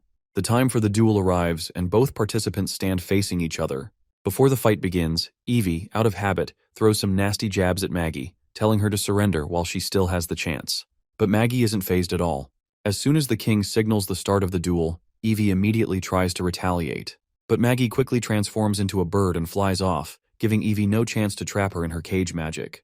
After dodging left and right, Maggie seizes an opportunity. She shifts back into her human form and fires a barrage of bullets at Eevee, utterly defeating her. Suddenly, the scene transitions to Eevee's past. She is running alongside a red-haired girl named Annie. After running for what feels like forever, they are eventually caught by soldiers hunting witches. But before the soldiers can act, they are obliterated by another faction. The one who just brutally slaughtered them is none other than Madame Heidi and her companions. Skyfire, one of Madame Heidi's underlings, interrogates the two girls. Annie reveals that they are both witches, but 3 others got separated from them. She wants to find them. But Skyfire makes it clear that they don't have the resources to find and rescue everyone. If those who are not powerful enough to make it here, then they are no use for Bloodfang. Not to mention, those who even end up making to Bloodfang are not guaranteed to be enrolled. Later we see that only Eevee ends up joining the Bloodfang group, while her friend Annie is left behind. Annie's abilities weren't impressive, and physical strength is not enough to be classified as powerful. Eevee cries and begs to stay with her friend, but Madame Heidi personally addresses her concerns. She tells Eevee that Bloodfang doesn't need lambs for slaughter, it needs beasts. Then, she tells her a story. The stone wolf, the mascot of Wolfheart, is the apex predator of the mountains. A stone wolf mother commonly gives birth to 3 or 4 cubs, but not all of them survive. The mother wolf kills any cubs she can't afford to feed, ensuring the survival of the strongest. She believes that this is the only way future generations can survive. She further tells Eevee that to survive in this cruel world, a witch must become a beast. Only a witch as strong as them can keep her life. They continue to drill this belief into her mind. Right then, Eevee wakes up from her nightmare. When she opens her eyes, she finds Nana happily introducing herself. She's the one tending to Eevee's wounds under King Roland's orders. Suddenly, Nana remembers that Eevee must be hungry, so she quickly leaves to get her some food. Eevee moves her limbs and realizes she isn't hurt anywhere. Reflecting on the fight, she feels deeply embarrassed, losing to some stupid pigeon of all things. To her, all these witches are nothing more than untrained lambs, living only for foolish pleasure. Meanwhile, her own struggles are written in the scars that still remain on her body. She believes Tilly's witches are the same, pleasure seekers who would barely put up any real resistance against a powerful enemy. This world belongs to the strong, where survival means preying on the weak.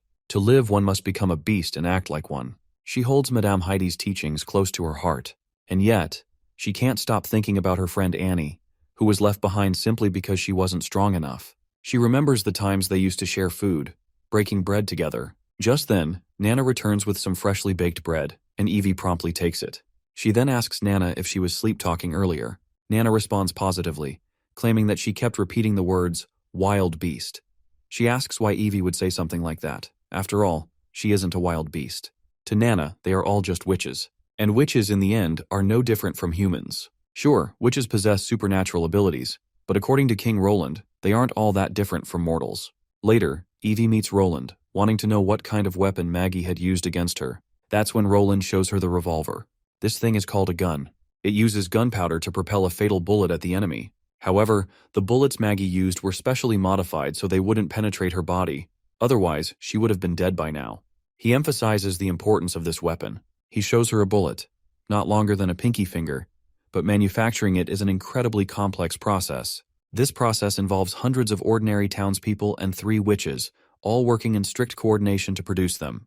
And these witches are non-combat witches, the kind Eevee has always considered useless. Perhaps they can't use their abilities to directly take down an enemy, but that doesn't mean they aren't powerful. Similarly, an ordinary human would struggle to fight a wild beast with their bare hands. Yet those who have risen to the top of the world are humans, not beasts. So, instead of calling them non-combat witches, he prefers to call them support witches.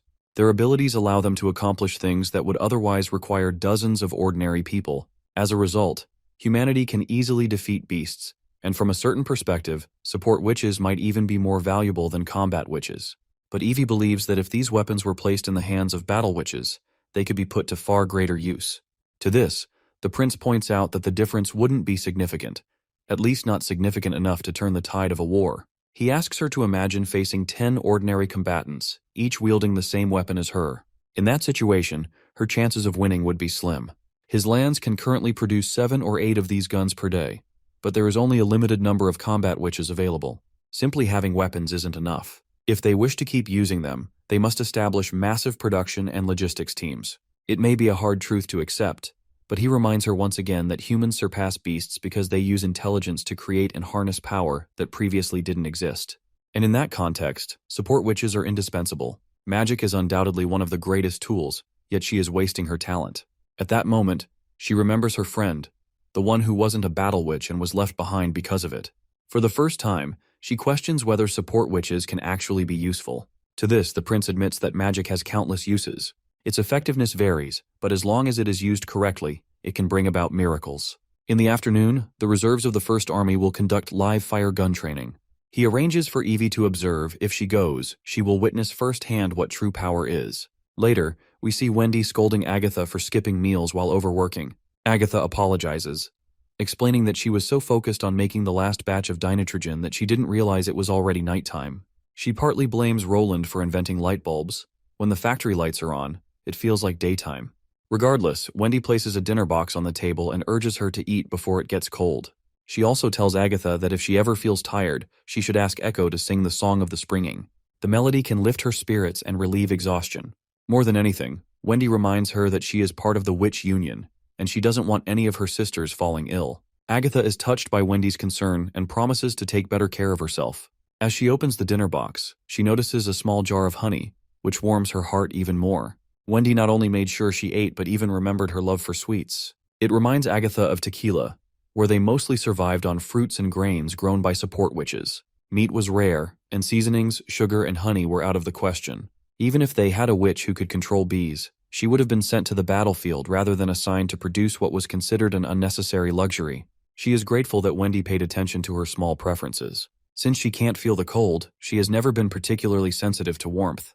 But in a way, it does get chilly when she's alone. Maybe living with others isn't so bad after all.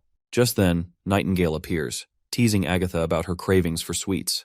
But she's also here to deliver a message. Roland wants to see her. Agatha already knows what this is about. He probably wants to lecture her about work-life balance and convince her to go home earlier.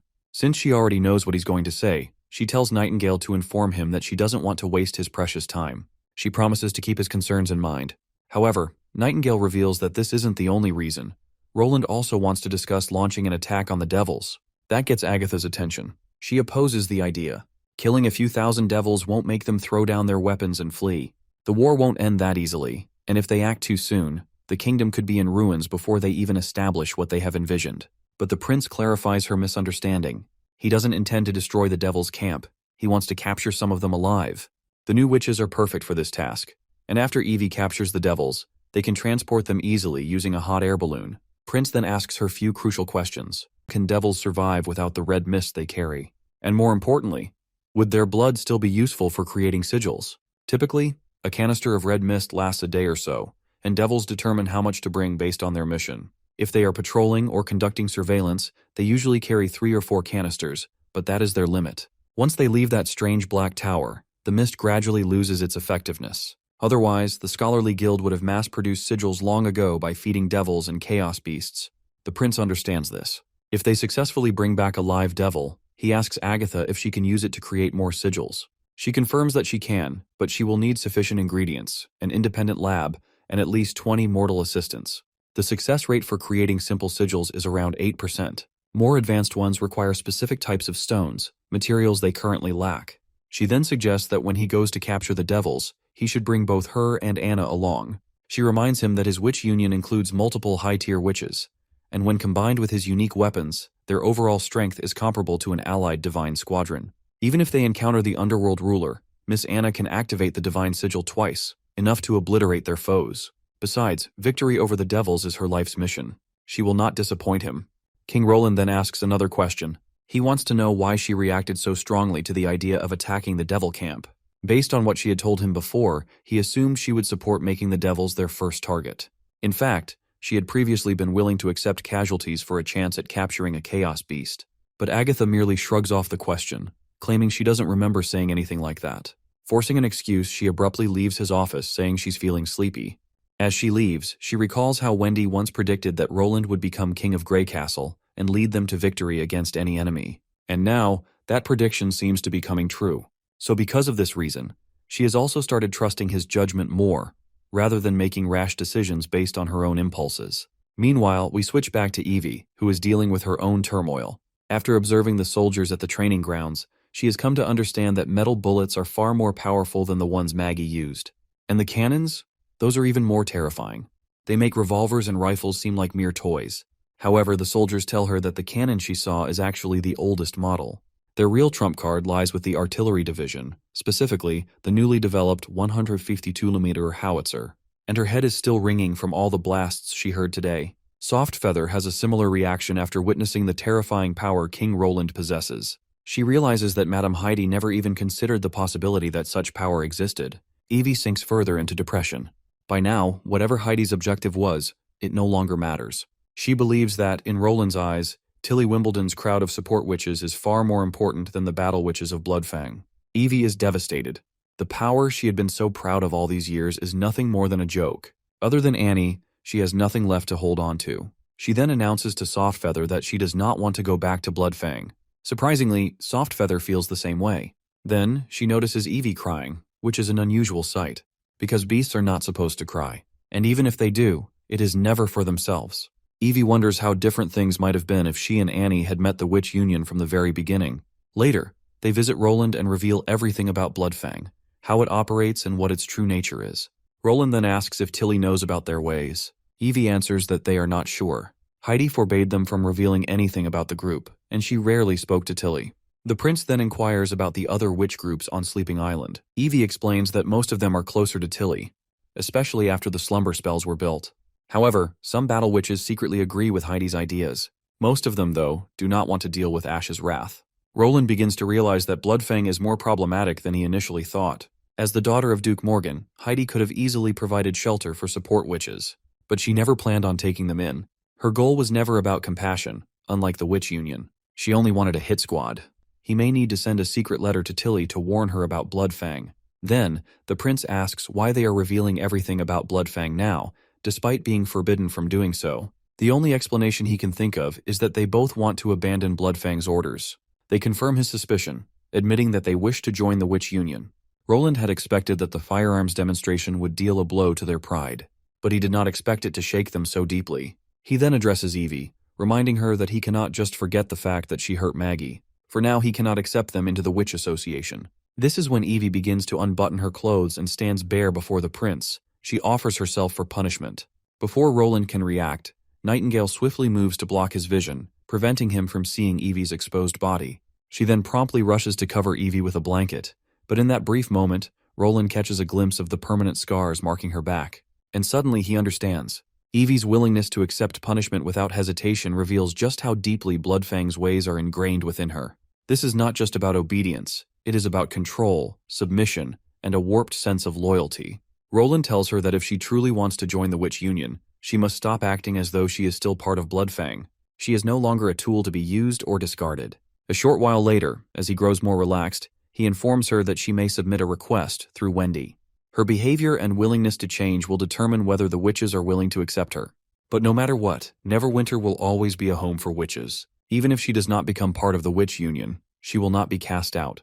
When Eevee leaves, Nightingale comments on how fortunate she is. She survived while her friend Annie was not as lucky. If Bloodfang is truly the only witch organization left in Wolfheart, then witches who do not fall into their ranks likely face even worse fates. Captured by the church or aristocrats, their chances of survival would be slim. The next day, Anna arrives wearing a new uniform, looking absolutely stunning. She seeks Roland's opinion on the outfit. He has grown used to seeing her in the maid uniform, so this change is refreshing. The fabric was provided by Soraya's magic, making it both lightweight and durable. This means she can design even more outfits for Anna, an idea that excites Roland. Then, he reveals the real reason he called her over. He wants to develop a new energy source, an alternative to the steam engine. He presents her with blueprints for a new machine. It is similar to a steam engine, but instead of rotating rods, its mechanism uses paddles. A paddle steamer. It still relies on pressurized steam, but the efficiency is significantly improved. As for Anna's role in its construction, just like with the battleships, Progress will depend on the first working prototype. There is no rush, though, since Wendy mentioned that they are preparing to capture some devils. And this time, Roland will not be joining them. Anna is visibly relieved.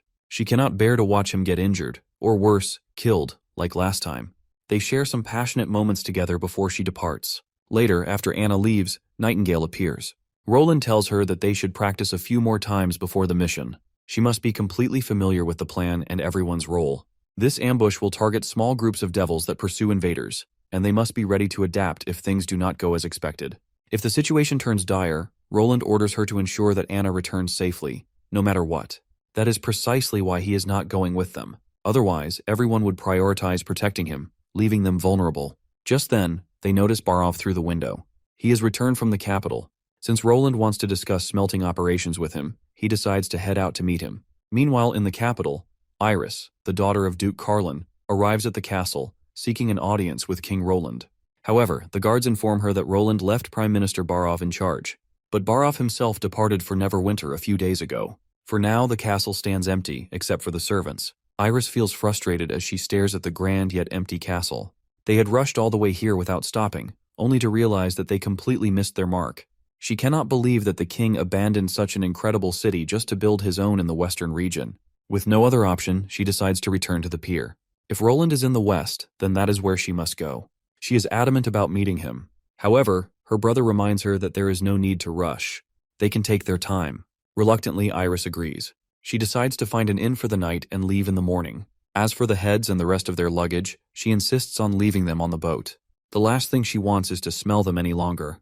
The next morning, when the siblings return to their boat, they are met with an unexpected sight. The ship has been burned down. Iris immediately seeks out a dock worker, demanding to know why their ship was set ablaze. The worker promptly explains the situation. Some fool left corpses on board, and the smell attracted burglars. He reminds them that people in this city are extremely sensitive about dead bodies. After all, it was corpses planted by the church that caused the terrible plague just a year ago. Fire, he says, is the safest and most effective way to eliminate the threat. To make matters worse, the captain of the ship has been arrested for questioning. Hearing this string of bad news, Iris's frustration grows. This trip was supposed to be about pledging their loyalty, but now it feels like everything is falling apart. Meanwhile, at the border town, the witches gather to prepare for their devil heist. They engage in target practice, ensuring their precision and control are perfect for the upcoming battle. Once training is complete, they celebrate their efforts, spirits high. However, Eevee remains uncertain. She is still unsure if these witches are truly capable of capturing devils alongside her. Roland had told her that they were all support witches who had contributed greatly to the kingdom. But standing here now, she sees something different. These are not support witches, they are textbook battle witches. And then there is Nightingale. The moment she slips into her mist, the entire world becomes hers. She moves like a ghost, phasing through reality itself. Nothing can stop her. A goddess of death who can kill in silence. Any enemy would be struck with dread upon realizing she was coming for them. But Eevee knows that even this terrifying display is nothing compared to the unimaginable existence of devils. After all, they destroyed the Witch Empire centuries ago. And now, they lurk near the western region, closer than ever before. Their plan was crafted by a 400-year-old witch who intends to study the monsters. According to their strategy, Anna is their true trump card. But is she really powerful enough to wipe out pursuing devils in an instant? Now, it is finally Anna's turn. Her task is to eliminate all the balloons floating in the sky. She activates her sigil and unleashes her power. In an instant, every balloon is obliterated at once. The sheer force of her attack is so overwhelming that even Agatha is in awe. It feels like divine punishment itself, a true hidden weapon at their disposal. Witnessing this power, even Eevee is left speechless. Compared to Anna, the beasts that Bloodfang prided themselves on are no different from sheep. Roland then questions Nightingale about what she saw in Anna's attack. In response, she explains that she saw those flashes of lightning, which were created with magic. She also saw the violent swirl of magic in the mist. But its color was different from any other magic she had seen before. And the color was very peculiar. It was black, or rather it was colorless light. It resembled the void created by the stones of divine punishment. In her mist vision, the gleaming power of sigils appeared both colorless and black. Roland then asks Agatha about the amount of research involved in studying sigils. Agatha explains that there wasn't much, as she had already told him everything they had learned. After all, only the top witches could activate sigils, and their powers couldn't be wasted on testing. He then shares a hunch. The stones of divine judgment don't actually negate magic. Instead, they might be vessels of highly concentrated magic, so much so that their magic levels are so high they cause other magic around them to stop working. Agatha then remembers that the disciples at the Scholarly Guild, who were in charge of observing magic, had clearly stated that surrounding magic stones would stop working when sigils were active near them. The prince, in response, argues that her observation could have been obstructed by the divine sigil's blinding surge of energy, like how a shadow disappears in bright light. But in Nightingale's mist world, only magic has color. Even if she stares directly at the sun, it wouldn't appear in her vision, which could explain why past witches never discovered this phenomenon. With this explanation, Agatha figures that divine sigils remain unaffected by the stones of divine punishment because their magic concentration is even higher. She then wonders if chaos beasts absorb magic from the stones to focus their direction. The prince somewhat agrees, but Agatha still isn't sure. If the lightless void is a result of an incredibly high magic concentration, then why doesn't it happen to witches? For example, Anna has activated the divine sigil twice, meaning her magic levels should be higher than a stone's. But her black fire is still affected by the stone's negation, and she herself doesn't negate magic. That doesn't make sense. She also notes another strange thing. Why do magic stones need to be charged with magic to activate? She remembers her teacher once believed that only life could be a vessel for magic. Lifeless materials were abandoned by magic, and the properties of witch and devil blood were proof of that. The prince doesn't mind proving this hypothesis wrong, but he points out that magic stones aren't much different from regular gemstones, unless they're infused with external magic or formed into a sigil. There has to be a connection within all this, something he might be overlooking. For now, Agatha decides to set this mystery aside. They may figure it out as they create more sigils in the future. Right now, they need to focus on Operation Melting Point, the mission to capture the devils. The time for the mission finally arrives, and before Anna departs, she and Prince Roland share a romantic moment together. But suddenly, Lightning and Maggie butt in, completely ruining the sweet time the couple was having.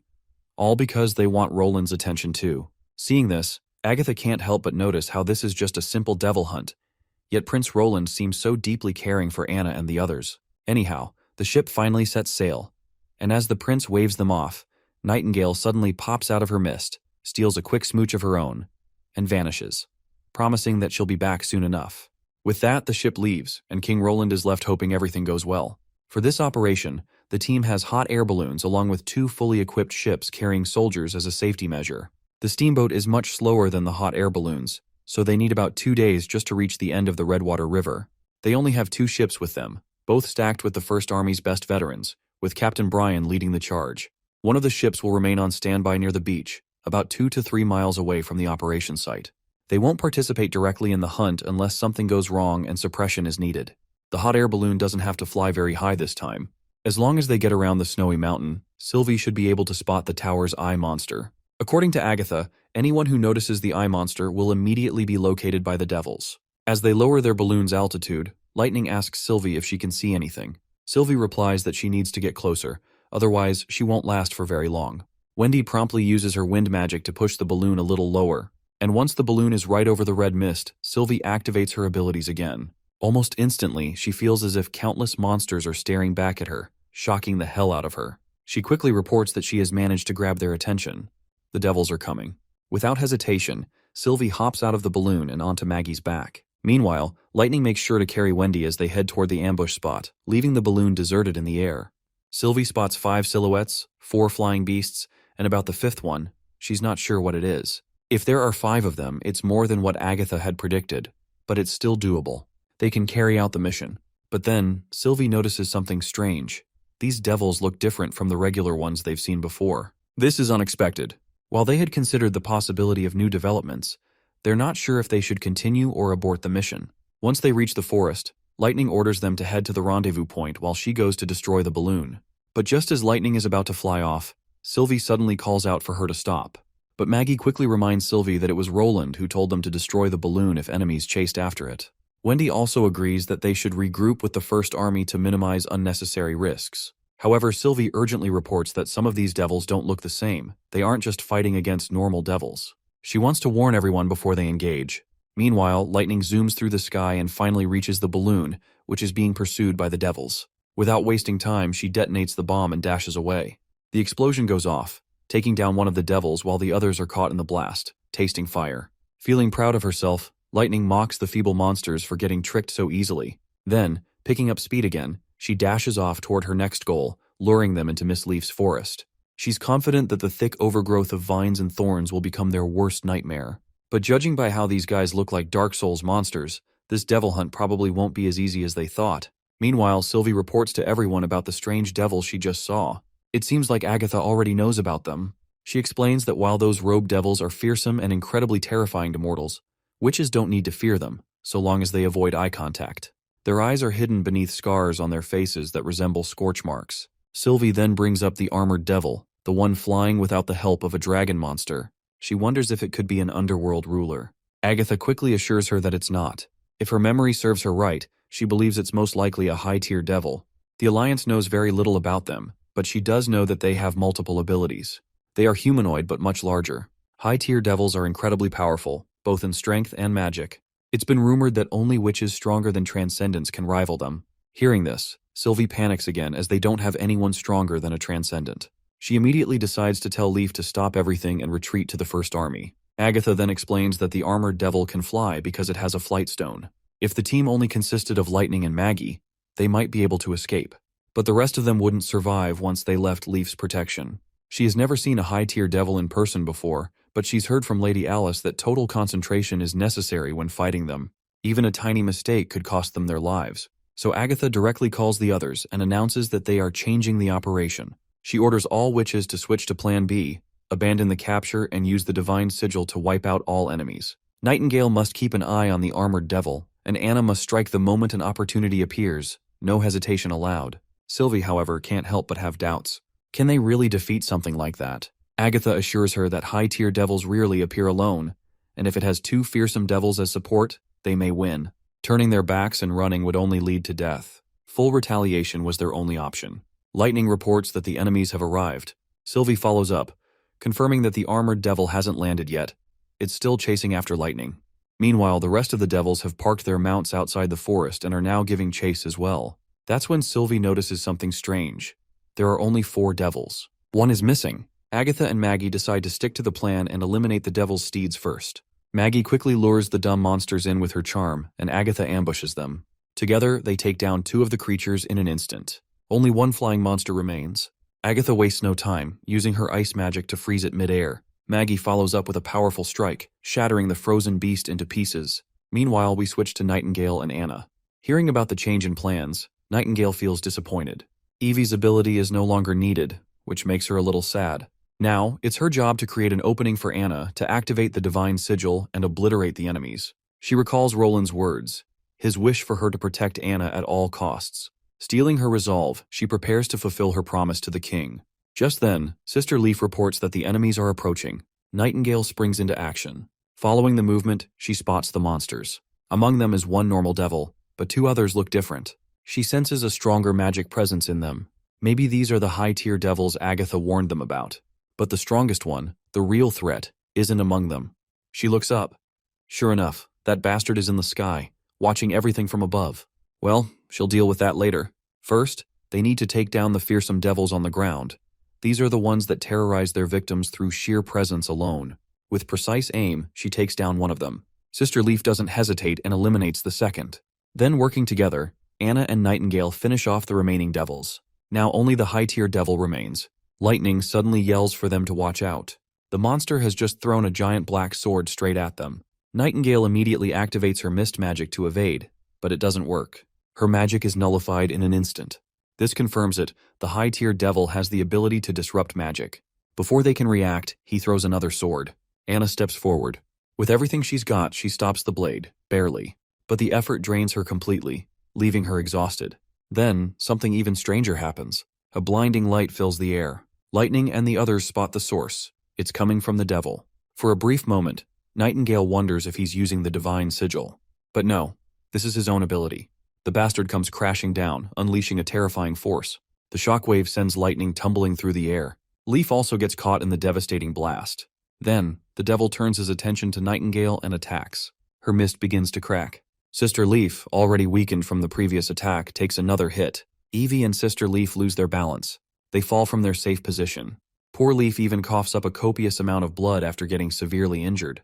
The high-tier devil is standing right in front of Anna and Sister Leaf, so Nightingale quickly hops out of her hiding spot and starts throwing a barrage of bullets. But those bullets are useless against the devil's sturdy armor. and he just keeps blocking them with his sword. Since she can't shoot through, she decides to go for a direct stab to the head, aiming to fracture its mist canisters. But the bastard quickly swings his giant sword, refusing to let Nightingale get any closer. The back and forth continues until Nightingale finally gets an opening. She strikes the bastard's head, only for her knife to shatter into pieces on impact.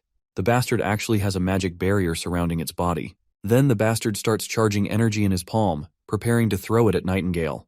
The energy he exudes completely nullifies her magic, and before she can react, he strikes her hard in the stomach with his sword. That single hit nearly obliterates one of her sides. The bastard raises his sword in the air, ready to finish her off, but before he can, Eevee uses her magic and completely traps him. But it's clear Eevee is struggling. The bastard is just too powerful, and he's already resisting. Nightingale tells her to just slam him into the ground, and before the bastard can break free, Anna steps in, prepared to unleash the power of the sigil. That terrifying force is enough to leave the monster in shambles. He can't silence abilities anymore, so Nightingale seizes the chance, grabs Eevee, and they quickly escape. Meanwhile, Anna gives it everything she's got, unleashing her full power against the bastard. Eventually, she's completely exhausted. The worst part is that even though the devil is brutally wounded, he's still standing. He just tanked the sigil's attack and braved through it. Nightingale starts feeling the toll of the battle. Anna is out of commission, Leaf is drained, and Lightning is nowhere to be seen. That's when Eevee steps forward, dagger in hand, ready to fight the monster. Her powers are almost depleted, but she's still a combat witch. Just then, Agatha and Maggie arrive. Maggie swoops in, crashing right onto the bastard. But the damn thing just nullifies Maggie's magic and tosses her away like a rag doll. Seeing this, Agatha realizes it's a magic slayer. She then quickly uses her ice magic, freezing the bastard's feet and rendering him immobile. Nightingale and Maggie quickly pull out their revolvers and start firing. But once again, the monster counters with another magic attack, sending Agatha staggering. He finally breaks free from the ice that was restraining him. But before he can do anything else, Sister Leaf steps up. She uses the sigil herself and launches a devastating attack that completely stuns the monster. The devil is utterly exhausted. Maggie takes the opportunity to land on top of the bastard again. This time, he stays down for the count. Agatha is absolutely blown away that they actually managed to defeat this monster. Meanwhile, Nightingale is just annoyed that they all nearly got wrecked by a single devil, and she's sure that Roland is going to be utterly disappointed when he hears about all of this. But Agatha reminds her that this isn't just any typical victory, because the foe they were facing was a magic slayer. She explains that even a group of high-tier witches might be able to defeat a high-tier devil, but there's no chance of winning against a magic slayer. These enemies possess many abilities, but they are different from witches since their powers are not awakened. Someone once witnessed the same high-tier devil attacking Tequila over the course of many years. Over time, it gained 2 new types of magic, and its power increased so much that it could produce the same effect as the Stones of Divine Judgment. That magic nullifying ability is technically termed disrupting, and it has a chance of breaking through the stones, protections, and any magical attack against it will be weakened. A magic slayer can scatter magical effects and stop abilities from activating, making them formidable enemies for witches. Take Anna, for example.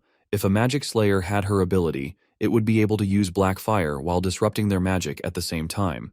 The black fire would suppress other magic and disable it, unless they were fighting another magic slayer. This is part of the reason why the Divine Sigil didn't kill this devil on the first try. Although this is the first time they've encountered such a battle, the Alliance has never recorded any instances of using the Divine Sigil against magic slayers either. However, when the Alliance's transcendent witches equipped the Stones of Divine Judgment, they gleamed radiantly on the battlefield, and devils everywhere melted like snow. The transcendent witches were like the heart of the sun, and anyone who personally witnessed Lady Alice's power was overwhelmed by her strength. Yet no Alliance member has ever managed to defeat a magic slayer. And according to Agatha's knowledge, witches and devils are fundamentally different. That's when Maggie notices something surprising in the devil's corpse. It's actually a box. When she opens it, she finds a bunch of magic stones inside. Agatha is shocked to see them. She can't really tell what type they are, but judging from their brilliance, they were made from top-quality stones of divine judgment. Leaf is happy to see that their devil hunt wasn't all in vain. They at least got their hands on some valuable loot. Maggie then decides to investigate the other corpses to see if they contain more stones. Wendy arrives and is concerned to see Anna knocked out. Leaf assures her that she's just unconscious from magic depletion. Lightning also returns, apologizing for her absence. When the devil swung its sword, she fell from the sky. But Nightingale is just happy that she's safe and gives her a little pat. Brian also joins the scene, and is stunned at the sight of the terrifying devil corpses. Nightingale then orders Brian to have his soldiers sweep the forest and bring back all the corpses, including every piece of armor, clothing, and weapon they can find. While their plan to capture a live devil has failed, the least they can do is gather the remains and bring them to Roland. Speaking of live devils, Lightning remembers the one that got caught in the explosion and fell into the water. If devils can swim, then it must still be alive. Eventually, they manage to find a living one. All the human soldiers eye the creature closely, as they have never seen anything like it before. Nightingale, on the other hand, meets Agatha outside and expresses her relief at capturing a live devil in such an unexpected way. They were incredibly lucky. Agatha is just glad that they suffered no casualties, but she is disappointed in herself for underestimating the enemy during this operation. Nightingale reassures her, saying the unexpected presence of that high-tier devil wasn't her fault. No one could have predicted it would appear in a place like this. But Agatha states that this is what concerns her the most. High-tier devils typically hide behind large armies, and they never act alone. There weren't many of them around either. She had thought they would only see one when the Red Moon arrived, but after seeing these magic stones, she isn't so sure anymore. The stones they retrieved were of such high quality. The Alliance has killed thousands of fearsome devils. And if magic stones were so easy to obtain, the Scholarly Guild wouldn't have such trouble finding chaos beasts to cultivate stones. So why did these devils they just hunted carry so many high-quality stones? Could it be that they never stopped magic stone production in the past 4 centuries? She is also uncertain about the lifespan, growth cycle, and reproduction of devils, so she has no clue how they might have developed over the years. If the enemy is gathering numerous stones, does that mean they have more high-tier devils? She hopes they find the answer before it's too late. The scene transitions to Iris, who has finally made it to Neverwinter City, or rather, Border Town, where she is ready to meet King Roland. After seeing how massive the city is and how bustling the streets are, she can't help but marvel at how Roland united the western region into one city. The growth in population and commerce has even surpassed the former capital. She vividly recalls how the fourth prince was notorious for his scandals and neglect of studies. She then instructs her brother Carl to send a message to Roland announcing their arrival. She specifically tells him not to mention her as his sister. He will be representing and handling the meeting. Soon enough, Roland receives Carl's message and learns that the northern region has surrendered. Carl Candle, representing the northern region as Duke Carlin's son, has come to deliver the news. Later, Roland meets Carl and Iris. Carl speaks on behalf of his house, bringing good news. Holmes and Lista have been dealt with because they were treacherously supporting Timothy. Meanwhile, Roland's eyes remain fixed on Iris, while she is Carl's supposed assistant, but something about her presence feels more commanding than Carl's. Carl, on the other hand, continues that they hadn't expected Roland to return to the western region so soon. They had wanted to present the severed heads of Holmes and Lista as evidence, but the heads rotted away during the trip. Roland is surprised that Duke Carlin killed the 2 dukes outright. This makes him believe that Carlin's loyalty is stronger than he initially thought. If Carlin is sending the heads of 2 dukes as a pledge, it must mean he is struggling to gain the support of northern aristocrats again. At the very least, the possibility of rebellion in the northern region has greatly diminished, so Roland is somewhat relieved to hear this. Baroff then fills Roland in that the Stallion Holmes and Snowfox Lista families are founding families of the northern region, even more famous than the 5 great families of the western region. However, the Candle family is not well known, and if he remembers correctly, they only appeared within the past 50 years. To think that Timothy would choose Carlin Candle as the northern region's ruler is shocking. Even if it was to keep the 2 powerful families in check, it must have been difficult for Carlin, and the other families likely weren't happy about it either. That means it's unlikely Carl is lying. This concerns the pride of aristocrats. Baroff is certain that if Roland accepts their loyalty, even if they are lying, the northern region will fight among themselves first. Roland finally comes to terms. First, he expresses his thanks to Duke Carlin. Protecting the royal castle's pride is the responsibility of every aristocrat, and Carlin Candle did an excellent job. Second, the 2 dukes got what was coming to them, and the kingdom will not pursue Duke Carlin for this matter. Carl is pleased to hear this. The Candle family is more than ready to seize this opportunity to serve King Roland. Roland reminds them that Duke Carlin will have to abide by Grey Castle's new laws, which Carl is unaware of, so the king begins to elaborate. The new order dictates the dissolution of all aristocratic positions, and the class system will cease to exist. In other words, Grey Castle will have only one ruler, the king. Before Carl can panic, Roland reassures him that aristocrats will remain aristocrats. Their privileged lives will not be disrupted, and they will even have opportunities to reach new heights. These laws have already been enacted in Longsong Fortress, and the book that Baroff hands them contains a detailed record of these changes. The book also includes real-life stories and examples to make the information more comprehensible. While it may seem that the aristocrats are losing privileges, in reality, they are being freed from the limitations of their territories. Instead of being confined to their lands, they will have the opportunity to operate across the entire kingdom, or even the whole continent. Roland assures them that everything will be fine and that they can relay this to Duke Carlin later. In the meantime, they are welcome to stay in Neverwinter City and enjoy its unique scenery. Roland is confident that Carl will grow to like this place. Carl, caught off guard by this out-of-syllabus contents, for which he was not prepared to respond. So he glances at his sister, silently seeking support. Eventually, his sister discreetly pats his back, offering him some reassurance. Gathering himself, Carl expresses interest in seeing the various inventions that King Roland has developed so far. After this exhausting meeting, Roland reflects on the situation. He recognizes Duke Carlin's intelligence in sending his own son as a messenger. Not wanting to waste this opportunity, Roland resolves to make the most of it. Suddenly, he notices Lightning and Maggie outside the castle window, signaling their return from an expedition. As usual, they eagerly jump toward Roland upon seeing him. Not long after, he is reunited with Anna, and the two share a passionate embrace. Meanwhile, Nightingale sighs from a distance, reminding Roland that it's unsafe for him to be out here. Roland dismisses her concerns with a reassuring smile and gives her a hug, which causes her to blush. Soon the other witches disembark from the ship, looking forward to their own warm reunions. Agatha and Eevee observe from the sidelines, smiling at the scene. Later, Roland listens to the full report on the devil hunt. Agatha explains that out of the 5 devils they encountered, the magic slayer was melted by the divine sigil, and another was shredded by Anna. One of the devils had used 2 out of the 3 canisters of red mist it carried. This means the remaining canister will only last until tomorrow night at most. If they are to conduct any further experiments involving sigils, they must finish by tomorrow noon. Melting the sigil's vessel will take at least half a day, and Agatha anticipates multiple failures in the process. Roland reminds them that red mist is fatal to witches, and asks how they managed to replace the canisters for the captured devil. Agatha explains that she had mortal assistants handle the connections for her. She also brought back the depleted canisters, believing they might be useful later. Turning to Buttpuss, Roland asks if she can control the devil's mind and make it use magic.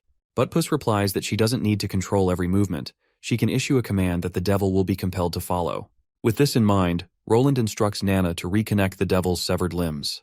Though the task is unsettling, Nana has no reason to refuse and proceeds with the healing. Once the devil is fully restored, Buttpuss casts her magic, bringing it under her control before it can resist. To test its strength, Roland orders the devil to throw a spear. Buttpuss issues the command, and the devil throws a wooden stick with such force that it shatters armor upon impact. Roland and the others are astounded. There is no doubt that the devils possess tremendous throwing strength. If the spear had been metal-tipped, it would have been even more destructive. However, based on their equipment, the devils seem less proficient with metalworking than humans. Even the high-tier devil's armor is not purely metallic. This may be because smelting requires high heat, which red mist does not seem to tolerate well. Roland then tests rapid throwing, observing the devil's endurance. Eventually, the creature reaches its limit. Buttpuss explains that the devil cannot continue due to the side effects of its equipped magic stones. With this data in mind, Roland begins evaluating the enemy's overall combat strength. The strongest infantry devils have attack power comparable to gunpowder muskets. However, bolt-action rifles can easily pierce their steel plates.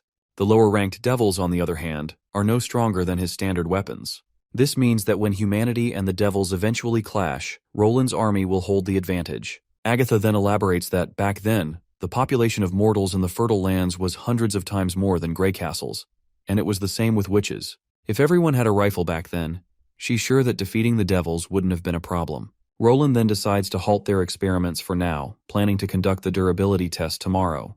He wants to test the endurance of each body part against rifle bullets, chemicals, berserker pills, and dream water.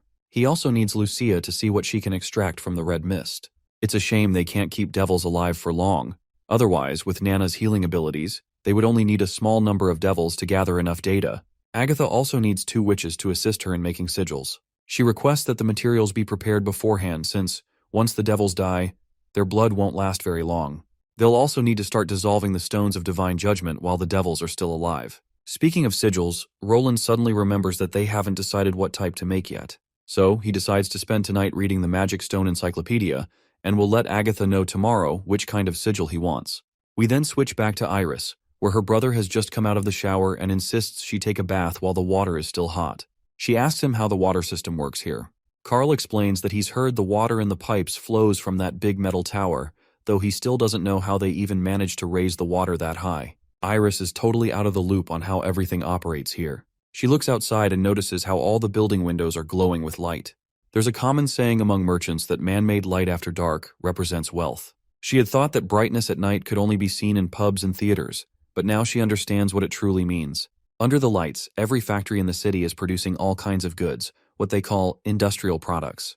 She also can't forget the steam engine she had seen. A rough lump of metal is smoothed by spinning wheels and shaped by rotating drills, turning into shining mechanical parts among mounds of grease and scraps. It's an entirely new kind of beauty. The steam engine is a beauty far beyond the brilliance of a gemstone or an intricate dress. She is desperate to figure out how in the hell Roland Wimbledon acquired all of this alien knowledge. She then leans back and questions her brother about the new law Roland has created. She wants his take on it. Carl isn't sure how to respond, but he plans to write a letter to their father tomorrow about it. Still, he fears their father might not accept the terms. He read the booklet His Majesty Roland gave him, and even if he disregards whether the examples in it are legitimate or not, he argues that the highest-ranking example mentioned was merely the son of a lord. Yet, under the new laws, that man has become something like a duke without a territory.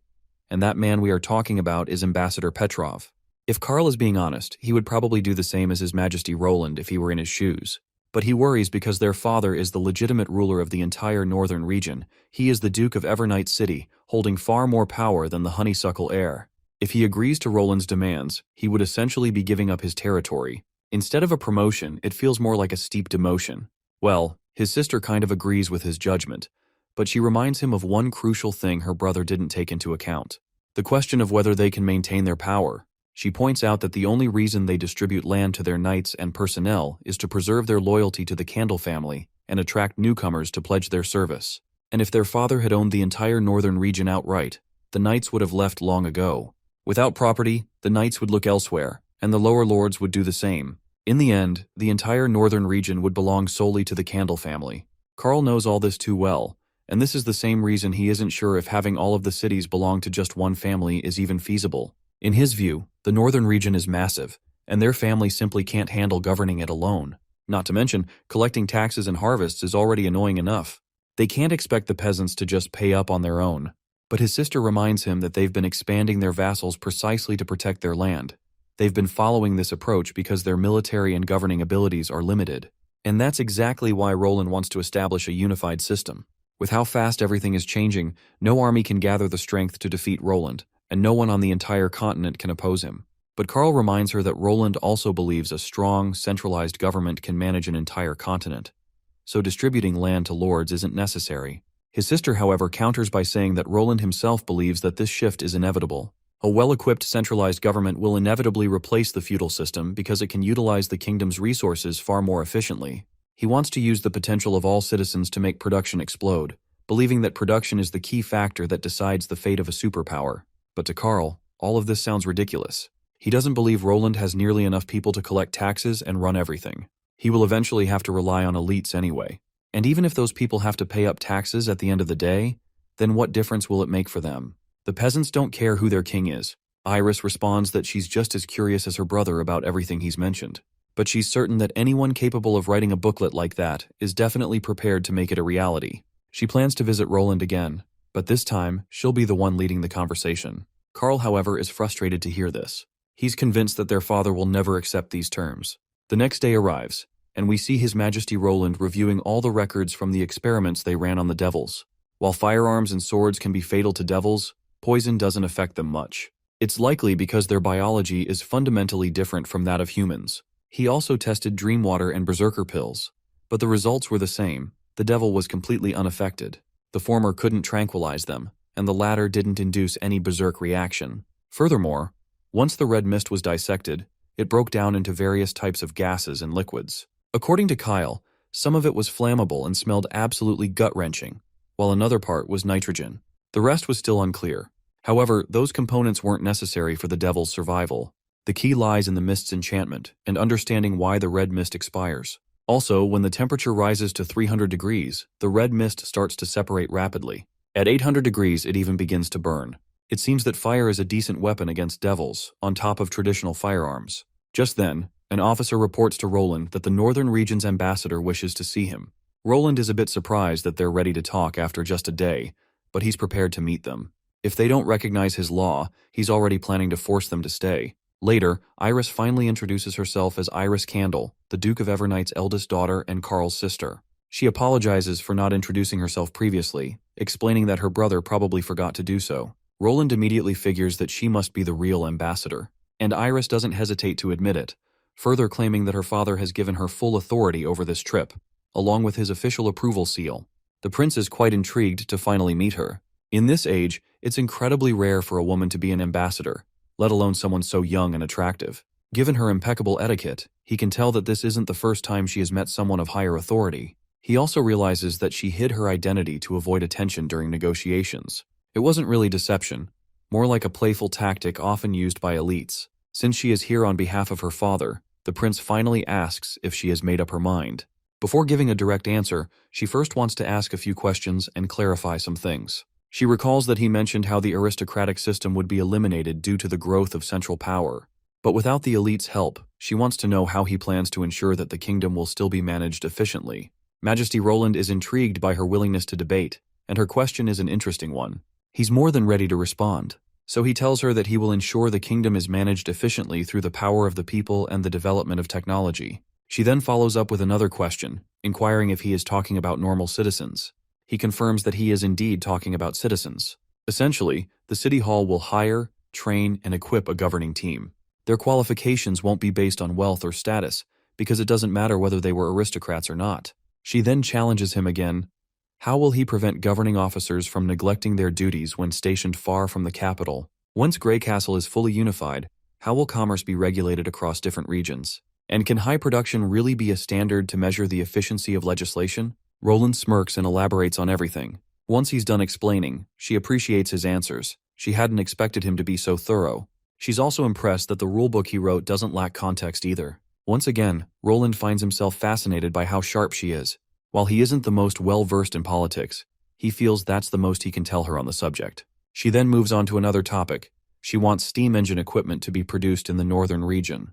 But the prince reminds her that he doesn't have enough personnel for that. Most importantly, replicating the technology would be difficult since the process requires the input of witches. After discussing all these matters, she is still curious about one particular thing. She doesn't quite understand why he is rushing to reunite Grey Castle, especially when he could just wait 10 years or so and easily conquer any region. In order to answer her question, Roland invites Iris to follow him. He assures her that she will understand soon enough. Eventually, he takes her to the experimental lab, where the devil lies restrained on a table. He explains to her that the foreign creature before her is a devil. They originate from beyond the northern mountains, and they pose the greatest threat humanity has ever faced. The war between humans and devils isn't about wealth or territory, it's a battle for survival. The losing side will be completely wiped out. This truth has been buried and censored by the church for centuries. In reality, this war stretches back millennia and was once known as the Divine War. Seeing the undeniable evidence before her, Iris is forced to acknowledge his words. Roland suggests continuing the discussion at the guest house. With that, they both leave the lab, leaving Agatha behind to continue her experiments. Not long after, Anna and Nana arrive. They are here to assist Agatha in accelerating the process of creating sigils. Their goal is to craft 4 listening sigils, 1 screeching sigil, and 1 observing sigil. Agatha recalls how, back in the days of the Scholarly Guild, it would have been considered a complete waste to use high-quality stones of divine judgment from magic slayers to create something as basic as screeching and observing sigils. But with Roland's powerful artillery, combat sigils are no longer as essential as they once were. As Agatha continues her work, Anna asks if the quality of a sigil depends on the ingredients used. Agatha confirms that it does. The primary determining factors are the Stone of Divine Judgment and magic-infused blood. The Scholarly Guild once believed that magic alters the body in every aspect, and a high-tier witch's body contains far more magic than that of a normal witch. This difference becomes even more pronounced with those who surpass the transcendent level. To forge an excellent sigil, one requires the blood of powerful devils and the highest quality stones of divine judgment. For example, Lady Alice's sigil of divine judgment was created on the battlefield, using the blood of a dying magic slayer. Hearing this, Anna wonders if the same result can be achieved by combining witch blood with the stones instead. Agatha responds with no. The stones do not melt like wax, and the reaction is not as strong. When mixed with witch blood, the liquid becomes watery and clear. However, when mixed with devil blood, the liquid hardens like rock. Since the process of crafting a sigil is similar to smelting metal, the magic stone must be placed before the liquid solidifies. At the same time, they must complete a key step, connecting the magic veins. The veins are similar to those found in plants. The scholarly guild believed that only living beings could harness magic. Without this crucial step, the magic stone remains nothing more than an isolated object, incapable of channeling true power. Anna hesitates for a moment before asking, "Does this mean that devil blood can grant ordinary elements life?" Agatha does not hesitate to reveal the harsh truth. Not only do they require devils, but they also require witches. Of course, this revelation shocks both Anna and Nana. Agatha further continues to reveal that the scholarly guild discovered this secret by accident. When witch blood is mixed with devil blood, a unique effect occurs. Essentially, a stone of divine judgment will melt and maintain a state of life, just like a plant. In this state, it can retain the magic flowing through its veins without losing it. Agatha doesn't know how to describe it, but she's sure Anna will understand once she sees it. So, she cuts her palm to draw blood, and after acquiring enough blood, she tells Nana to heal her wound. Anna, on the other hand, is tasked with placing the magic stone in the cavity according to the notes. The reason Agatha chose these two for assistance is obvious. While Nana can help her through the pain, Anna is the most educated witch in the Union, making her perfect for inheriting this practice. If King Roland hadn't given Agatha hope of defeating the devils, she would have buried the method of creating sigils forever. Mixing witch and devil blood was a truth even the Alliance found difficult to accept. That controversy was incredibly detrimental to the Divine War. Consequently, the crafting process was the scholarly guild's closely guarded secret, and that's exactly why she doesn't want Roland to observe it. The next process involves pouring the blood. Afterward, Agatha works her magic, and once the blood and stone mix together, it feels like the fluid is coming alive, a sign that their experiment is succeeding. Next, they'll have to cut it open and seal it again with a sheet of silver. The last step differs with each type of sigil. For example, the screeching sigil can't be cut, so it must be used as a whole. Anna is worried about what happens if the process fails. Agatha reassures her that failure is always a possibility. However, the solution is quite simple. They just need to extract the magic stone and start over. The problem is that it's going to consume more blood. This is why devil blood was more valuable than witches in tequila. It doesn't really matter if witch blood is spilled during experimentation, but wasting devil blood was punishable. Now it's time for the next sigil, and this time, Anna volunteers to donate her blood. She reminds Agatha that while Nana can heal cuts, she can't replenish blood. Roland also warned that blood loss can cause nausea and even fainting, so they can't risk too much experimentation if Agatha spills too much blood. The best method for recovery is to rest for 2 days before resuming practice and production, but a diet of porridge and liver speeds up the process. Agatha is taken aback to hear this, as those are the exact words she once heard from Roland.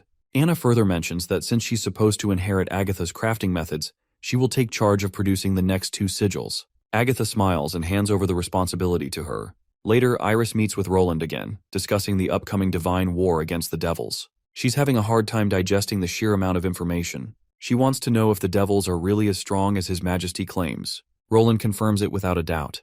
They possess both immense strength and overwhelming numbers. To give her perspective, he reminds her that while his armies can easily defeat Timothy's night squadrons, he isn't as confident when it comes to devils. After all, the devils have been hiding in the northwest of the Dawn continent for the past 400 years, and unlike the witches, they never had to start over. Most importantly, negotiation isn't an option in this war. It will only end when one side is completely exterminated. Iris questions if Roland intends to announce this information to the public. Roland admits that while it's inevitable, he won't disclose it yet. He has no way of knowing how people will react to the existence of such cruel and terrifying monsters, and building trust takes time. Iris agrees, understanding that panic can be more dangerous than any enemy. She has one last question. How long do they have until the next divine war?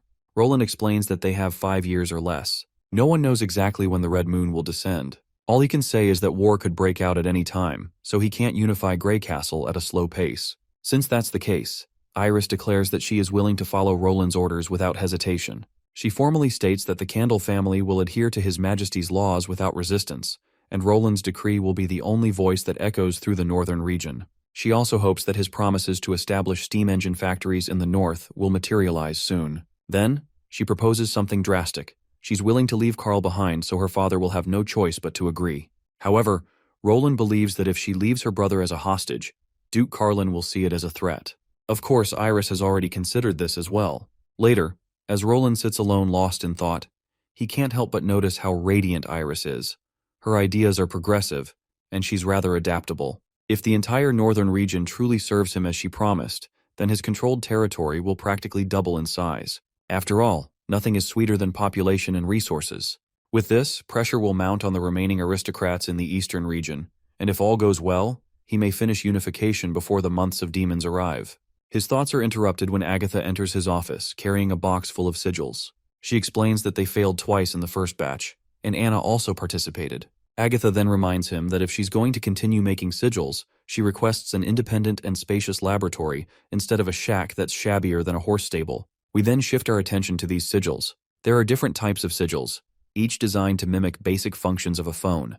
The listening sigil provides long-distance communication. The screeching sigil emits a piercing scream when it detects magic energy, an effective prevention measure against enemy raids. As for the observing sigil, it will assist Thunder in his explorations.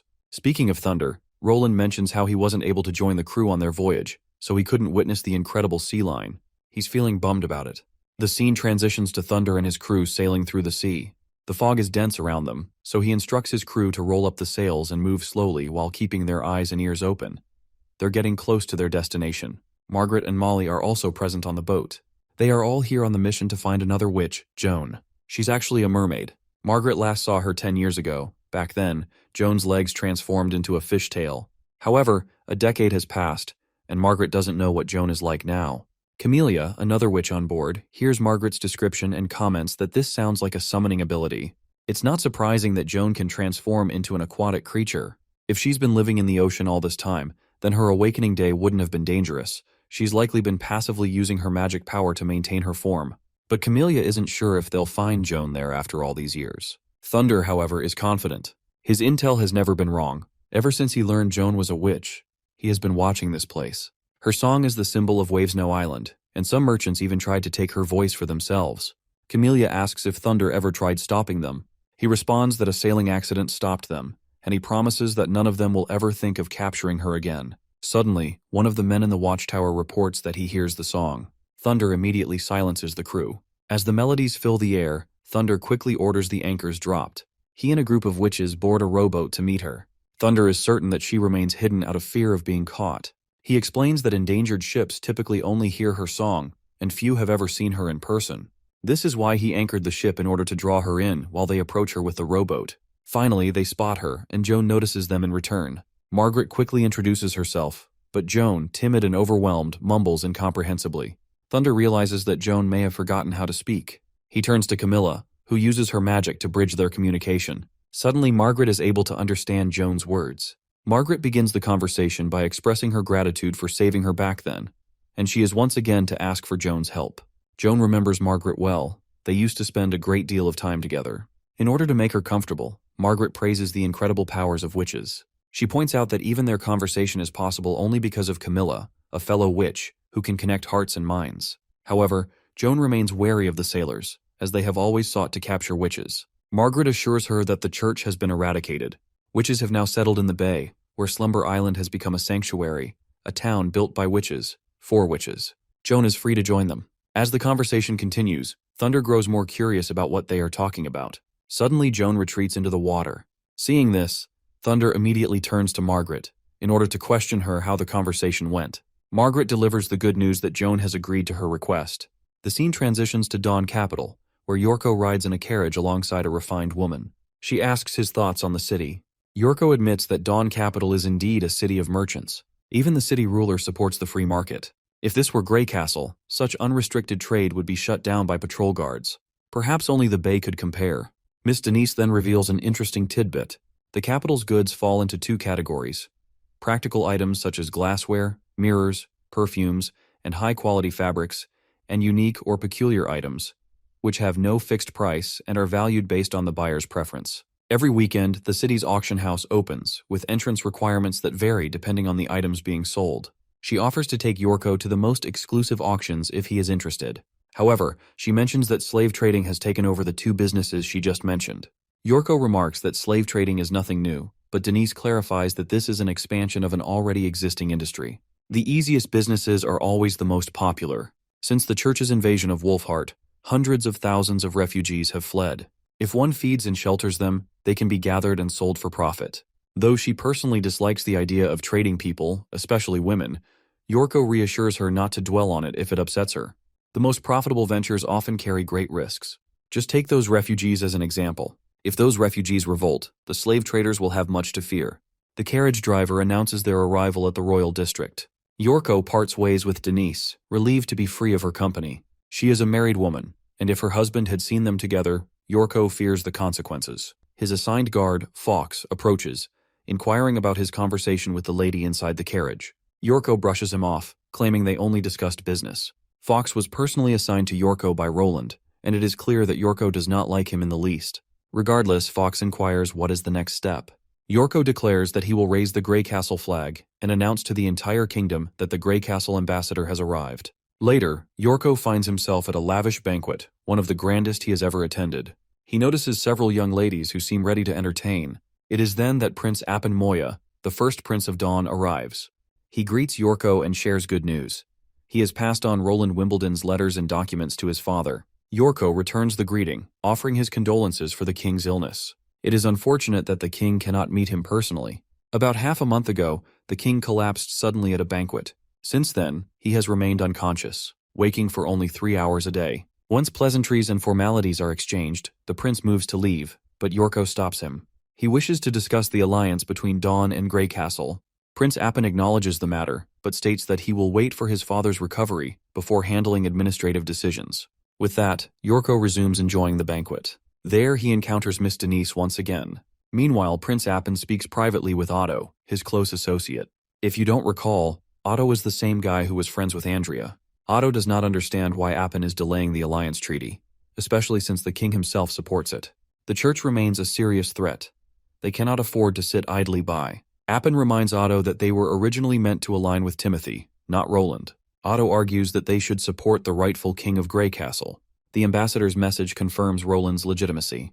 However, the prince silences him, assuring Otto that he will handle the matter and warning him not to interfere. Otto, unwilling to let the issue drop, insists that they must take action against the church. His persistence earns him a cold glare from the prince. Fear grips Otto.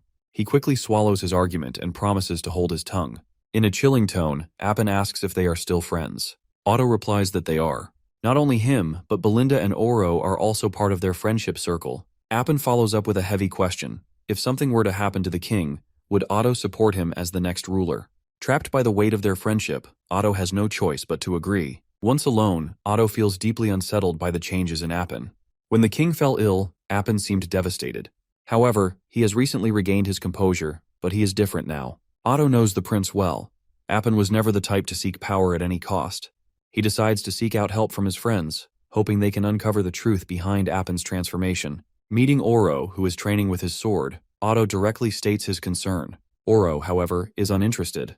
Appin is the prince, the future king basically, and Oro is sure that he will never remain their friend forever. Besides, Appin is a grown man now. If he is throwing a tantrum, Oro sees no reason to entertain it. Otto reminds him of their long-standing friendship, but Oro snaps. Ever since Andrea's supposed death, their friendship was broken beyond repair.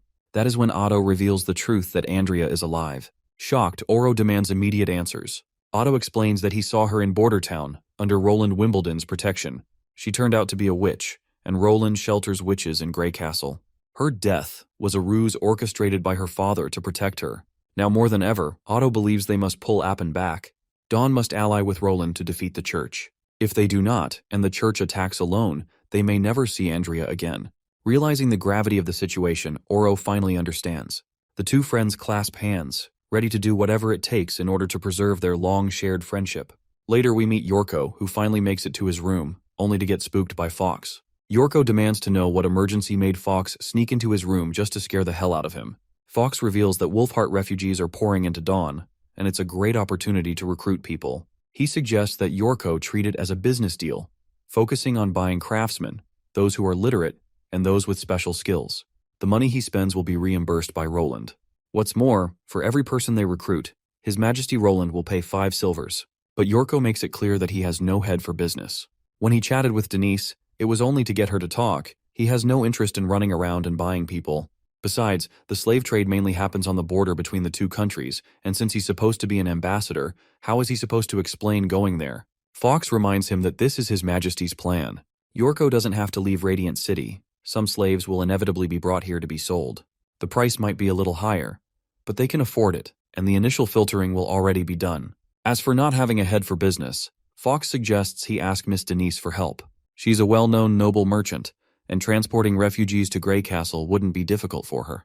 Establishing a transport route would benefit them in the long run, and if they ever run into danger, they could just disguise themselves as small-time traders and retreat safely. Yorko is genuinely amazed at how much Fox seems to know about these affairs. Fox bluntly tells the pleasure seeker that while he was out mingling, Fox was out gathering information on the streets. By now, Yorko is forced to admit that while Fox is a capable knight, he's just as much a capable businessman. But the man makes it clear that he is neither a knight nor a businessman.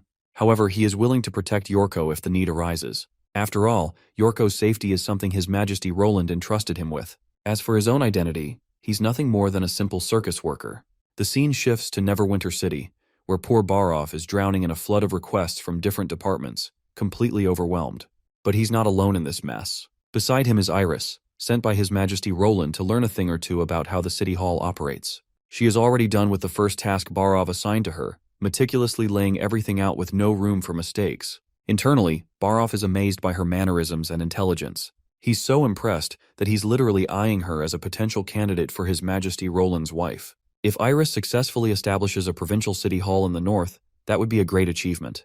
But if things keep progressing in the right direction and she excels in her role, Barov fears she might eventually replace him. To avoid this fate, he decides to teach her that city hall work isn't so easy to grasp. King Roland needs a minister who can see the bigger picture. So, he bombards her with an extremely complex problem and asks for her solution. In his mind, controlling the big picture requires experience in administration and a deep understanding of the city's unique traits. No amount of talent or prior experience could allow her to know this city like the back of her hand. But to his shock, she comes up with a solution that completely blows his mind. The plan she proposes is not only clever, but also so daring that even he wouldn't have thought of it. Later that night, Iris returns to her room, where she finds her brother, Carl, reading a book he bought from the local market. It's like a painting, but it has a story too, making it quite entertaining to read. Seeing her in such an upbeat mood, Carl wonders if she has no intention of returning. She reminds him that she's still waiting for their father's response. Once their father replies, Roland will let Carl return home, but she plans to stay longer. Carl asks if it's the city hall that wants her to remain. She clarifies that it's not the city hall itself, but Roland Wimbledon's administration. She then tells Carl that she will be sending a letter to their father soon enough. The scene transitions to the northern region, where Duke Carlin throws a tantrum after reading the letter Iris sent. The source of his distress is His Majesty Roland's plan to strip the aristocracy of their governing power. Usually Iris has always helped Carlin stay one step ahead, but this time, he feels like she has completely handed them over to Roland. To make matters worse, she even told him to avoid resistance and accept the situation. Her choice of words makes Carlin sound like a criminal. For a moment, he's certain she's trying to rebel against him. If he submits to Roland, the Candle family will lose its ruling power over the border region. Just when he thought he could enjoy total control after getting rid of the Holmes and Lista families, he's back to square one. At the same time, he dreads the consequences of refusing to submit to Roland. Iris had made it clear in her letter that if their father refused to submit, both she and Carl would be doomed. Roland would imprison them forever, just like the heir of Duke Ryan. She could already imagine countless ways he could humiliate her, and once he was done with her, he'd throw her into the dungeons or the military barracks, destroying the so-called Northern Pearl forever. To intimidate her father further, she urged him to think about his own fate as well. Before long, Roland's armies would descend upon the north, and she was willing to bet that his vassals and knights wouldn't last even half a day. If he resisted, he wouldn't just lose his title, he wouldn't even be able to live as a normal citizen, much less a duke. Basically, she was trying to convince her father by showing her own fear of the worst. She wanted him to send an official letter of loyalty to express their cooperation. Along with that, she asked him to send literate servants to learn the city hall's governing system so they could familiarize themselves with the new laws. Since Iris had already made her decision, Carlin saw no choice but to trust her plan and pledge his loyalty to His Majesty Roland. But as a duke, he still wanted to rely on his last trump card, offering Iris as the next queen. He would include this condition in his letter of loyalty. The scene transitions to Dragon's Cliff, where Iron Axe launches an attack with the First Army in formation. Their objective is to take down Spear Passie's worthless brother and reclaim her territory. Iron Axe asks her what she intends to do with the traitor knights and the servants who sided with her brother. Without hesitation, she makes it clear that they are no longer her knights if they chose to betray her, and she wants them to pay for it. He then asks her what she plans to do with Redwin Passie, her brother. He reminds her that His Majesty's orders were to send all elite rebels to Neverwinter, except for her family. Everyone else who resists will be executed. However, she has the choice of what happens to her brother. For now, it seems like Spear Passy hasn't decided yet. The battle erupts, and after a brutal clash, she emerges victorious, reclaiming her land by utterly defeating her brother. When she finally stands face to face with him, the bastard still has the audacity to spew nonsense, calling her a witch, a devil's claw. Paranoid from his defeat, he throws every insult in the book at her, even going so far as to claim she's just an adopted child. But his words have no effect on Passy. In fact, she welcomes the idea.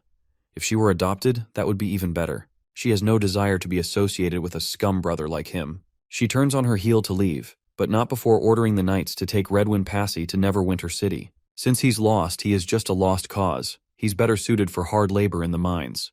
With that, she walks away. As she moves through the corridor, she takes in the ruins of her town and silently wishes for Dragon's Cliff to prosper under Roland's rule. The scene shifts to Neverwinter, where the skies rumble with thunder, a clear sign that summer is here. The weather seems unforgiving. Roland is relieved that it didn't rain 3 days ago. Otherwise, one of his plays, The City of Love, wouldn't have had its outdoor performance. Fortunately, the remodeled plaza was spacious enough, and Echo's ability had taken the performance to the next level. Even Roland, despite having watched many high-production films in the past, was deeply moved by the performance. He had no doubt that the song she sang, the Song of Unison, had a profound effect on everyone who heard it. Suddenly, Barov bursts into Roland's office with good news for once. It's a rare sight. Usually, every time he steps into the office, he's already out of breath and rattling off the worst possible scenarios. Barov reveals that the latest real estate statistics have been calculated, and the results are just as Roland expected. After the performance of The City of Love, the number of people submitting requests for rentals and home purchases has surged. Even marriage registrations have increased significantly. Roland feels proud upon hearing this. He further emphasizes that the theater is not just for entertainment. It serves as a tool for emotional stability. Beyond promoting the pride of labor and construction, it also strengthens social bonds. His next plan is to expand efforts to accept more refugees. A thriving population is Neverwinter's greatest resource for development, and it takes priority over many other matters. He then instructs Barov to summon Scroll, as he has something important to discuss with her. Soon enough, Scroll arrives in his office, responding to the summons. Roland wastes no time getting to the point. He intends to expand the education department's reach and include the newly arrived refugees in the system. However, Scroll is hesitant. At the moment, they lack enough teachers and classrooms. To accommodate the new influx, they would need to double or even triple their current staff. But Roland already has a plan to ease the burden on teachers by having students teach themselves. His idea is simple. Public classes will be held once a week for basic literacy, and the rest of the time, students will practice writing and recognizing words using workbooks. There will be no grades, tests, or formal requirements. Everything will depend on the individual's willingness to learn. Scroll, however, is skeptical. Without supervision, she doubts that even 1 in 10 students will succeed in learning properly. But Roland doesn't mind. His goal is simply to give them a chance. There will always be people dissatisfied with low salaries, and to prevent them from making poor decisions, he feels it is his duty to provide them with a way to improve themselves. Offering a legitimate path for the lower classes to rise is essential to maintaining the energy of a new government. Outside, the rain has finally stopped after pouring all night. A new day begins. Wendy attempts to wake Nightingale, but she remains in a deep slumber, oblivious to Wendy's calls. Deciding not to disturb her further, Wendy heads off to breakfast. After eating, she meets with her little students. She inquires about the sales of the first volume of Witch Diaries. One of the girls eagerly reports that the book has been a hit. Everyone is fascinated by the stories of Bordertown's angels, especially the First Army soldiers. People come to buy copies every day. In the past week alone, they have sold around 60 copies. At this rate, they'll sell out all 1,000 initial copies within half a month. Wendy is pleasantly surprised by these numbers. While they may seem modest on paper, they are impressive for a town where food is the top priority. Witch Diaries is purely for entertainment. It doesn't help with studies, nor does it feed people. And it's not cheap either. It's time for them to start brainstorming ideas for the next volume. Luckily, Roland has already chosen the protagonist for the second book, Sister Echo. The title will be The Silver Moon Princess from the Southern Lands of Sand and Fire. Wendy finds herself looking forward to the day Roland conquers the southern region and finally visits Echo's homeland, an endless desert. Her role is to spread awareness about witches and reveal their true nature to the people. Echo, on the other hand, has firmly established herself in the theater, where the actors absolutely love her music. Meanwhile, Evelyn has opened a pub near the Holy Mountain Hotel, selling all sorts of unique liquors. Her drinks have become unforgettable to both locals and tourists alike. Rumor has it that Hummingbird will soon join City Hall as the Vice Department head of the construction department, making her the second witch to hold an official position after Scroll. As everyone works hard to build Neverwinter City, public perception of witches is also beginning to change. One day, they will be seen as equals. The scene shifts to the Kingdom of Dawn. Oro and Otto sneak around the king's residence, moving carefully through the shadows. Otto is anxious, fearing they might get caught. Sneaking into His Majesty's residence is strictly forbidden, but Oro insists this is necessary if they are to accomplish their goal. In fact, Oro still can't believe he used Andrea's whereabouts as leverage to demand help from Lord Quinn, her father. They burn through a sewer cap using acid and proceed inside. This passage is actually an old escape tunnel. Otto knows it like the back of his hand. He and Oro used to explore the castle through it during their childhood. Eventually, they reach the end of the tunnel, which leads directly to the fireplace in the king's chamber. Inside, they find His Majesty lying in bed. Appin is also present. Soon enough, two pure witches enter the room, joining Appin. If anyone had forgotten, the blonde one is Isabella, while the veiled woman is literally named Viel.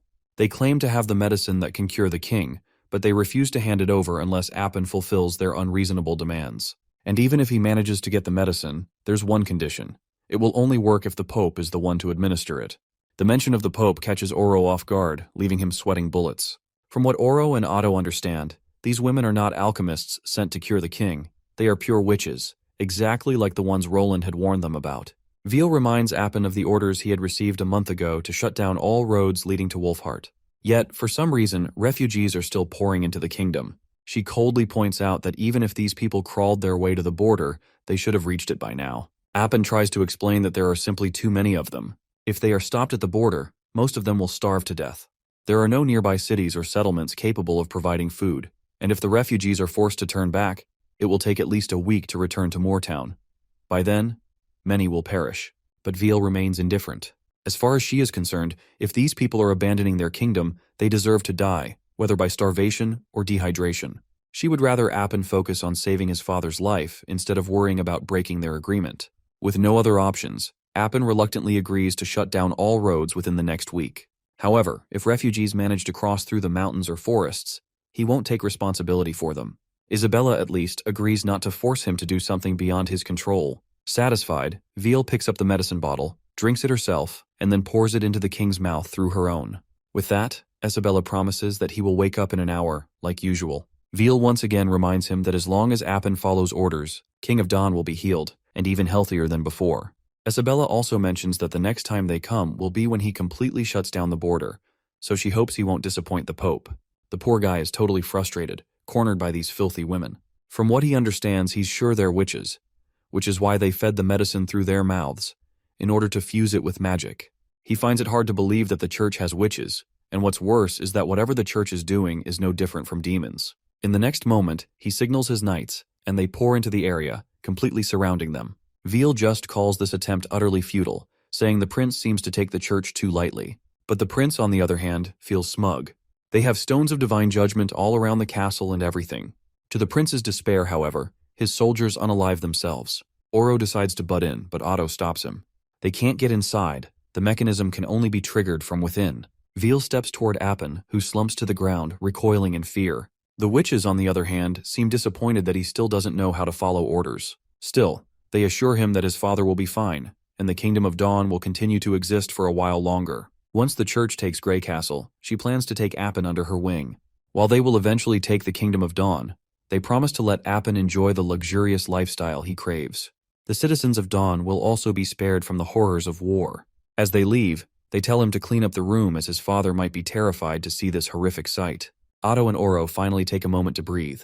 This encounter has taught them that witches aren't affected by the stones of divine punishment, and the church is planning to take Grey Castle and then Dawn, treating the four kingdoms like a feast, just as His Majesty Roland had described. Otto decides to reveal everything they saw to their fathers, as well as Lord Quinn, but Oro is against it.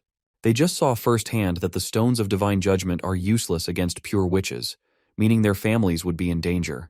Otto, however, is confident that His Majesty Roland will help them.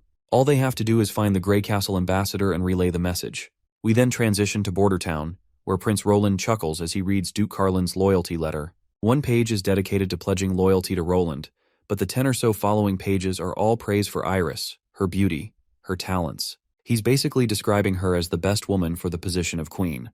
Essentially, this letter is more or less a marriage request. Roland just chuckles at the sight as he doesn't need a political marriage to secure his throne. Then he receives a pigeon carrying a letter. Once he opens it, he realizes it's from Ambassador Yorko of the Kingdom of Dawn. And what he reads is quite shocking.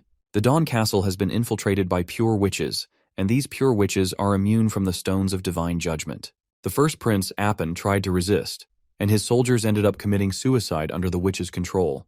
The church's goal is to hold Dawn in place while they attack Grey Castle first. Oro Takata and Otto Lux witnessed Prince Appin's failed attempt against those pure witches, and now their families are seeking Roland's assistance. A profound change occurs in Roland's mood after hearing the news. The idea of witches being immune to the stones of divine judgment sounds terrifying. Nightingale reminds him that only transcendent witches with strengthened bodies or high-tier devils like magic slayers have that kind of resistance. Roland, on the other hand, decides that he's going to adjust his plans for conquering the southern region. Later, we see him in a conference with all the core members, planning how to proceed with the conquest. Iron Axe brings up replacing the first army soldiers stationed at Dragon's Cliff with newer recruits. The aristocrats shouldn't be too much trouble, while the first army should focus on taking on the church's forces. Roland agrees with this approach, but he has two major concerns. First, they don't know when the enemy will attack. Second, they don't know where it will happen. The church used to have only one path to attack Grey Castle, from the northern region all the way down to the capital. But now that they have the Dawn King in their grasp, the Divine Punishment Army might attack from the Dawn border as well. So he asks if anyone has any suggestions. Barov argues that no matter where they come from, they'll have to pass through the northern region first, which is Duke Carlin's territory. So he suggests having Miss Iris relay this information to her father and station herself in the north to watch for enemies. Iris agrees that keeping watch is important, but she points out that it's not an efficient plan. If the enemy is already at their doorstep, it would be difficult to buy more time.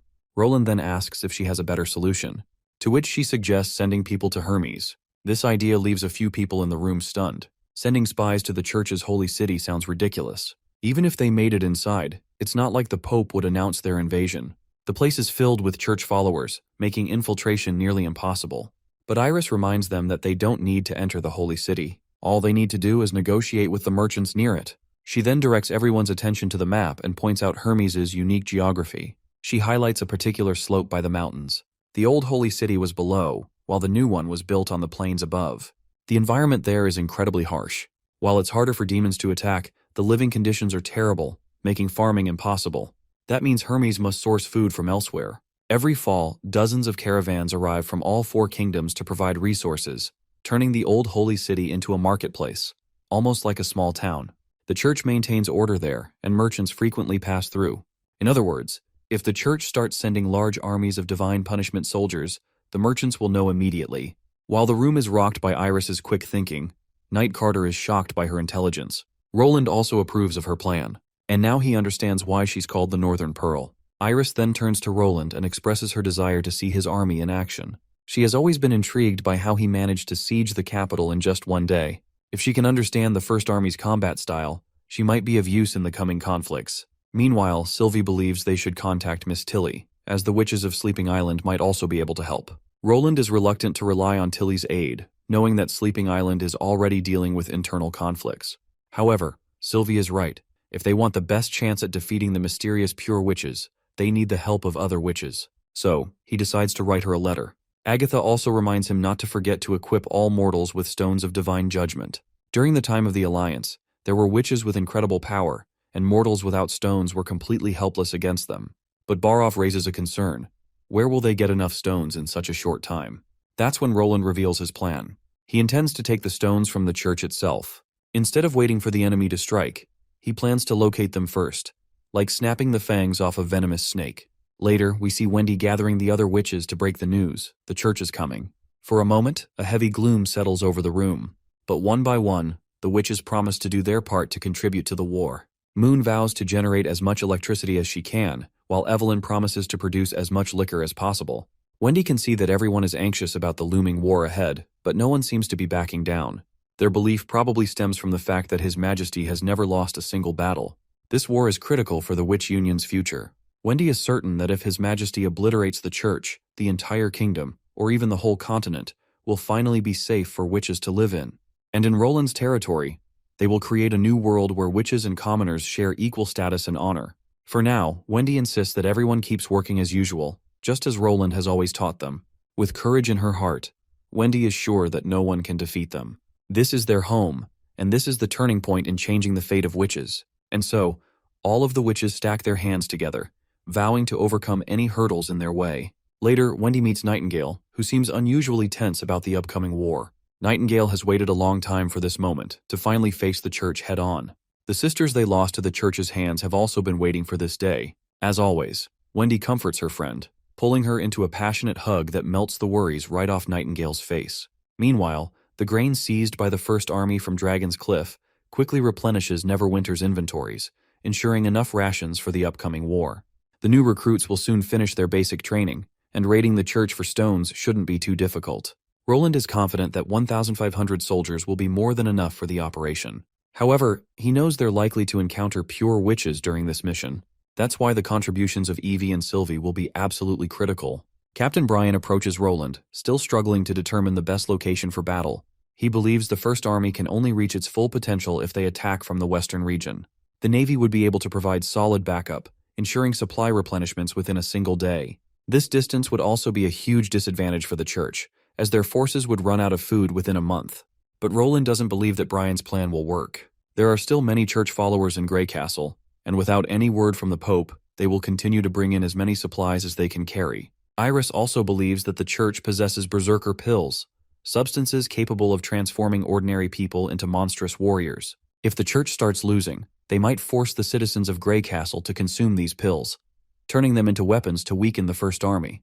The objective is the most important part of any battle, and if we don't achieve it, then even a victory becomes a loss. She argues that Roland needs every citizen in Grey Castle alive. They cannot allow the church to massacre the kingdom's people. Brian is startled by her words. As far as he understands, she is suggesting they launch an attack on the enemy before they even enter Grey Castle. He reminds her of the consequences. If their soldiers run out of ammunition, resupplying won't just take a day or two. Iris admits that she doesn't fully understand the artillery and firearms that Neverwinter uses, but she does know that no battle should come at the cost of innocent civilians. That's when Roland suggests focusing troops and supplies on the border cities first. This way, they can minimize transportation issues and avoid fighting within Grey Castle itself. But Captain Brian is still unsure. How will they know where the church will attack from? Roland proposes baiting them into attacking a specific location. If they can determine when the enemy will strike, they should be able to detect their preparations in nearby cities. The answer is Blizzard Cliff. If they pile up supplies there and station the First Army at Valley Town, which is nearby, the church will be drawn into attacking along that route. Brian asks why they would choose Blizzard Cliff. Iris explains that it's because Blizzard Cliff is too close to the Holy City. Instead of waiting for the church to attack, they should act as if they are preparing an offensive. This will pressure the enemy into falling back toward that position. But Brian questions what happens if the church refuses to take the bait and chooses another route instead. Roland's response is simple. Then the Holy City of Hermes will be annihilated. The next scene takes us into Anna's twisted nightmare. She sees buildings burning, flames surging wildly, a result of her own witch powers. Then, she is slapped by her father across the face. Anna jolts awake, gasping. It looks like this is not the first time she's had this dream. Later, she meets Wendy and her little helpers. She proceeds to hand Wendy this month's salary, 2 golden royals. Later, she gives a single coin to Knight Carter, who, in turn, delivers it to Anna's father. The reason Carter is delivering the money is because Anna refuses to meet him. She knows exactly how he'll act, just as he always did. And if she sees him now, it will only create more trouble for Roland. She doesn't want to add to his burdens. Knight Carter later reports back to her after completing the task, and Anna expresses her gratitude. She also instructs him not to tell Roland about this. Later, we see Sister Molly and Honey exploring Border Town together. They are absolutely fascinated by how much the town has changed in just one winter. After spending a wonderful time together, they can only wish for one thing, that Miss Tilly would come to Border Town and live here with them. If that happened, they could all live here happily, forever.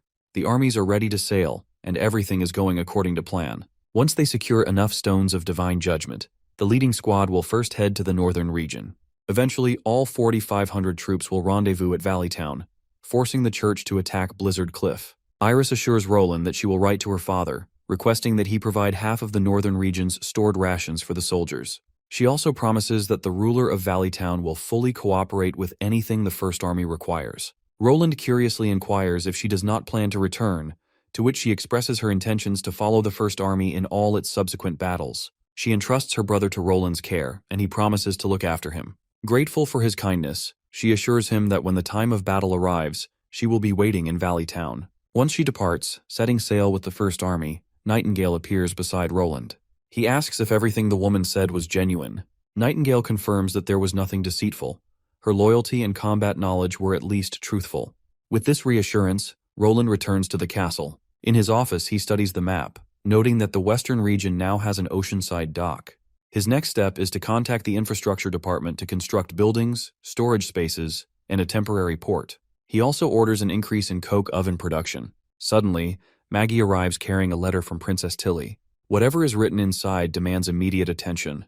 Without hesitation, Roland instructs Maggie to take Sylvie and chase after the departing ships, delivering Tilly's message to Eevee. At sea, the First Army. On board the ships, Iron Axe and Brian strategize their next move. Brian suggests blasting the cannons upon reaching the port, but Iron Axe warns that this could provoke hostile attention from the local ruler. Their primary target is the church, and other matters should be secondary. He decides to proceed with diplomacy first, delivering the necessary documents and following protocol. Iris volunteers to go, explaining that the Candle family is one of the great families of the northern region, and her father is a duke, making her a suitable ambassador. Brian expresses concerns for her safety, while Iron Axe advises her to take a squadron of soldiers as a precaution. If they hear gunfire, they will launch an attack. Upon landing, Iris proceeds into the city, where Baron Delta, the ruler of Redwater City, arrives to escort the delegation. Later, Iron Axe meets with the Baron and states their objective. The church is attempting to consume all 4 kingdoms, and rebellion is now inevitable. He reminds the Baron of the disasters at Everwinter and Wolfheart. Their goal is simple: destroy the church and leave. However, the Baron acts suspiciously, insisting there is no need to rush. He invites them to a grand banquet at the castle that evening, hoping everyone will attend. While Iris expresses gratitude for his generosity, she reminds him that they must first fulfill His Majesty's orders. As the army continues its march, an ominous presence suddenly descends upon the area. Sensing danger, Iron Axe commands full mobilization. Just then, Maggie and Sylvie appear, warning them of an impending threat. Sylvie has detected magic in the area. At that moment, the Baron's knights suddenly turn on the First Army. Chaos erupts as the Baron himself is struck by a massive rock, thrown by a witch with the power to hurl boulders. Iron Axe immediately gives the order to open fire. Soldiers unload their bullets, killing the witch on the spot. As she falls, the magic Sylvie had sensed dissipates. Brian reflects bitterly on how the church not only forces commoners into consuming berserker pills, but also secretly trains witches, ruining their lives.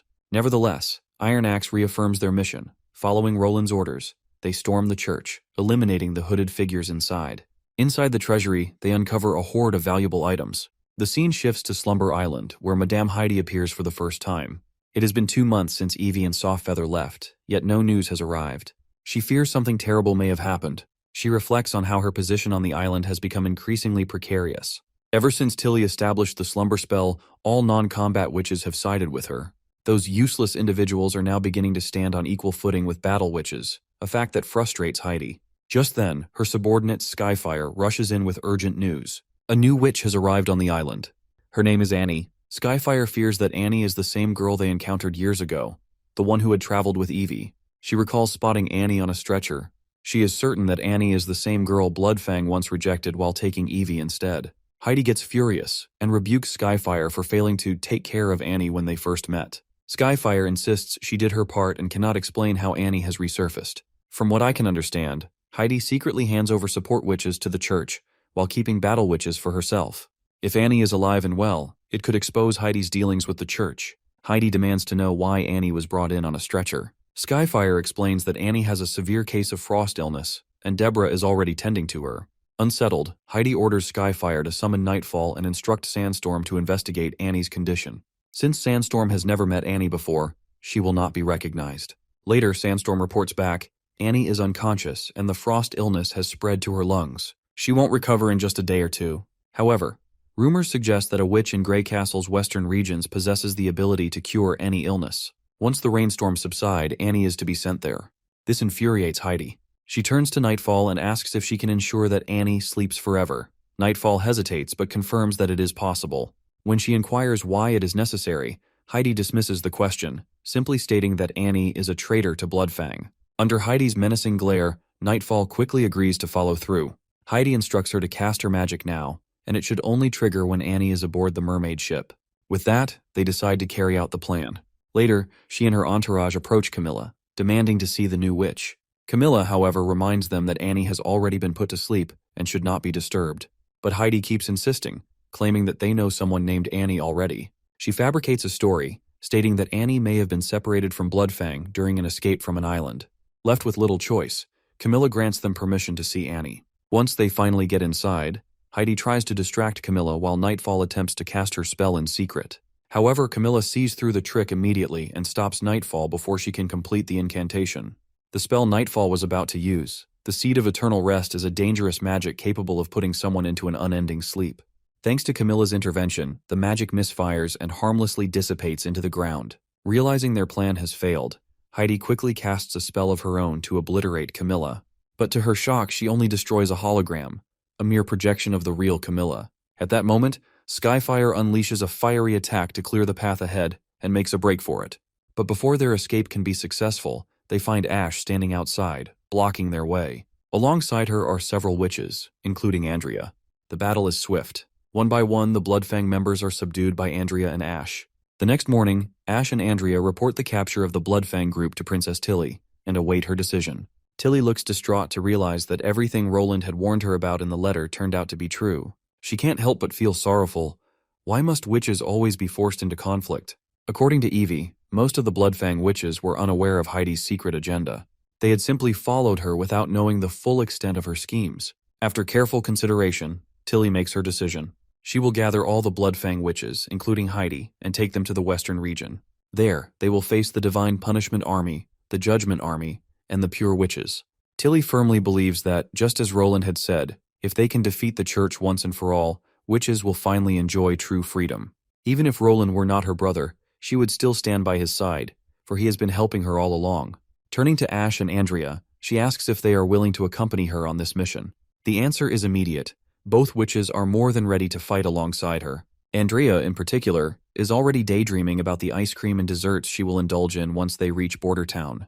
Well, boys, the long-awaited war is on the horizon, and I can't wait to cover all the details in the next episode.